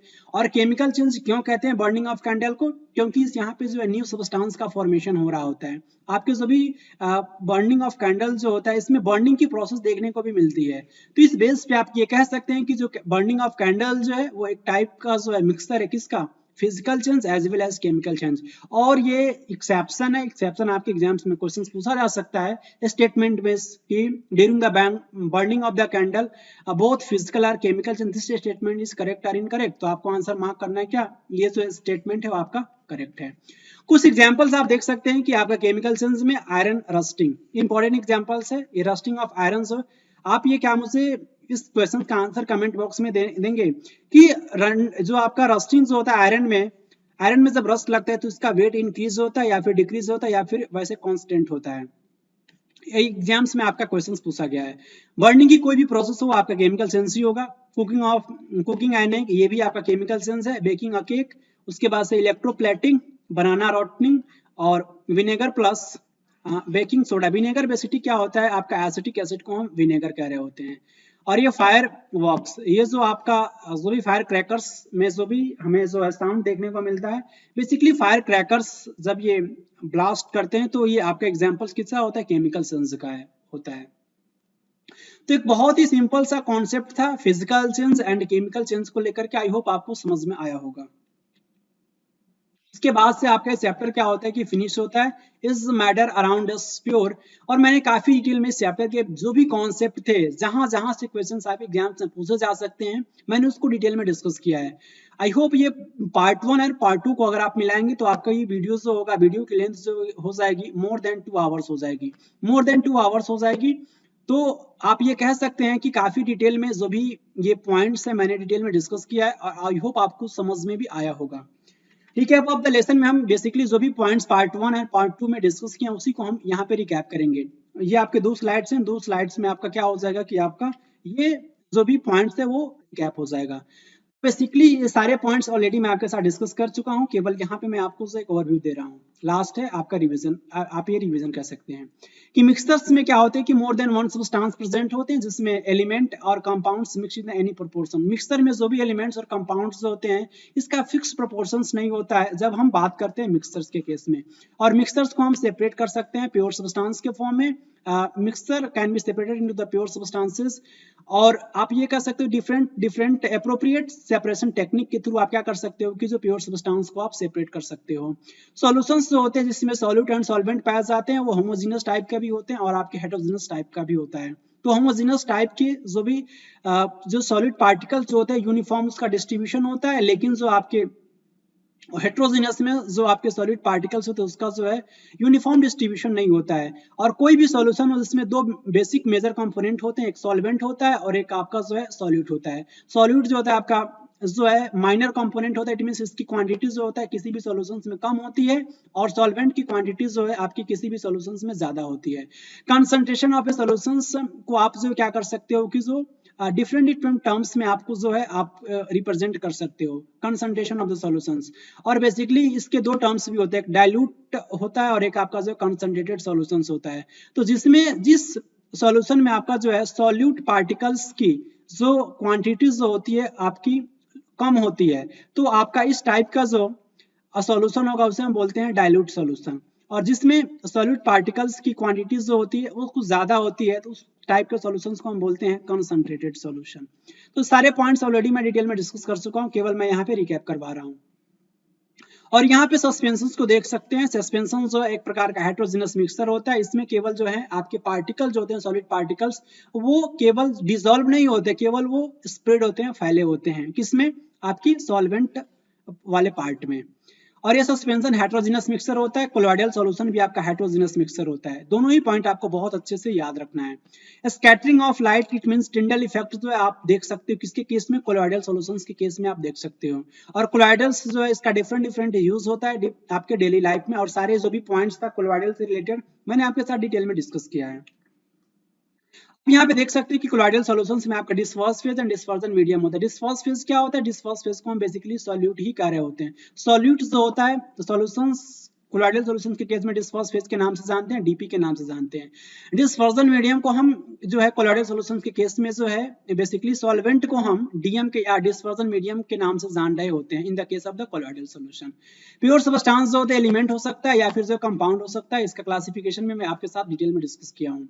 उसके बाद से एलिमेंट को जो है आप ब्रोक नहीं कर सकते हो, किस मेथड के थ्रू, जो है chemical reactions into simpler substance. ये it is a very important fact और आपके एग्जाम्स में एक क्वेश्चन पूछा भी गया इस फैक्ट से रिलेटेड। और कंपाउंड जो होता है ये जो भी more than two different element से मिलकर के बना होता है और ये जो केमिकली कंबाइंड होते हैं फिक्स्ड प्रोपोर्शंस में, इसका जो रेशियो क्या होता है कि फिक्स्ड होता है। किसी भी कंपाउंड की जो प्रॉपर्टीज जो होती है उसके कॉन्स्टिट्यूएंट्स एलिमेंट्स से डिफरेंट होती है। इस लाइन को जो है आप एक इंपॉर्टेंट एग्जांपल से समझ सकते हैं। H2O क्या होता है कि एक बहुत ही इंपॉर्टेंट एग्जांपल है आपका कंपाउंड का, जिसके constituent elements hydrogen and oxygen होता है। और आप ये देख पाएंगे कि जो हाइड्रोजन जो है वो गैसेस स्टेट में पाया जा रहा है और हाइड्रोजन भी गैसेस स्टेट में पाया जा रहा है, लेकिन इन दोनों के कॉम्बिनेशन से आपका वाटर का फॉर्मेशन हो रहा है। और ये वाटर क्या है कि आपका लिक्विड है। इट मींस आप ये कह सकते हैं कि इसकी प्रॉपर्टीज क्या है, वाटर की प्रॉपर्टीज इसके constituents elements hydrogen and oxygen से क्या है, बिल्कुल भी डिफरेंट है। इसका जस्ट अपोजिट जो है आपका मिक्सचर प्रॉपर्टीज को शो करता है। जो भी इसके कॉन्स्टिट्यूएंट्स एलिमेंट्स होते हैं या फिर कंपाउंड्स होते हैं किसी भी मिक्सचर्स की, तो ये प्रॉपर्टीज को शो करता है। किसकी प्रॉपर्टीज को, उसके जो भी कॉन्स्टिट्यूएंट्स एलिमेंट्स होंगे और उसके कंपाउंड्स होंगे।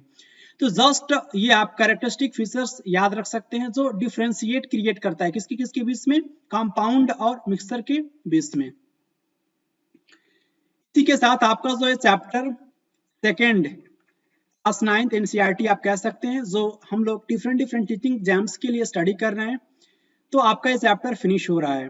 Is matter around us pure. और मैंने इस चैप्टर को 2 पार्ट में कवर किया है, part number 1 and part number 2। I hope आप जो है इन दोनों पार्ट को बहुत अच्छे से देखे होंगे और एक एक कॉन्सेप्ट को आप समझे होंगे और आपको बहुत अच्छा भी लगा होगा इस चैप्टर को स्टडी करके, क्योंकि बेसिक कॉन्सेप्ट आपका जो है बहुत अच्छे से स्ट्रांग हो जाएगा। तो मिलेंगे आपसे नेक्स्ट वीडियो में, तब तक के लिए खुश रहें, प्रसन्न रहें। Thank you very much.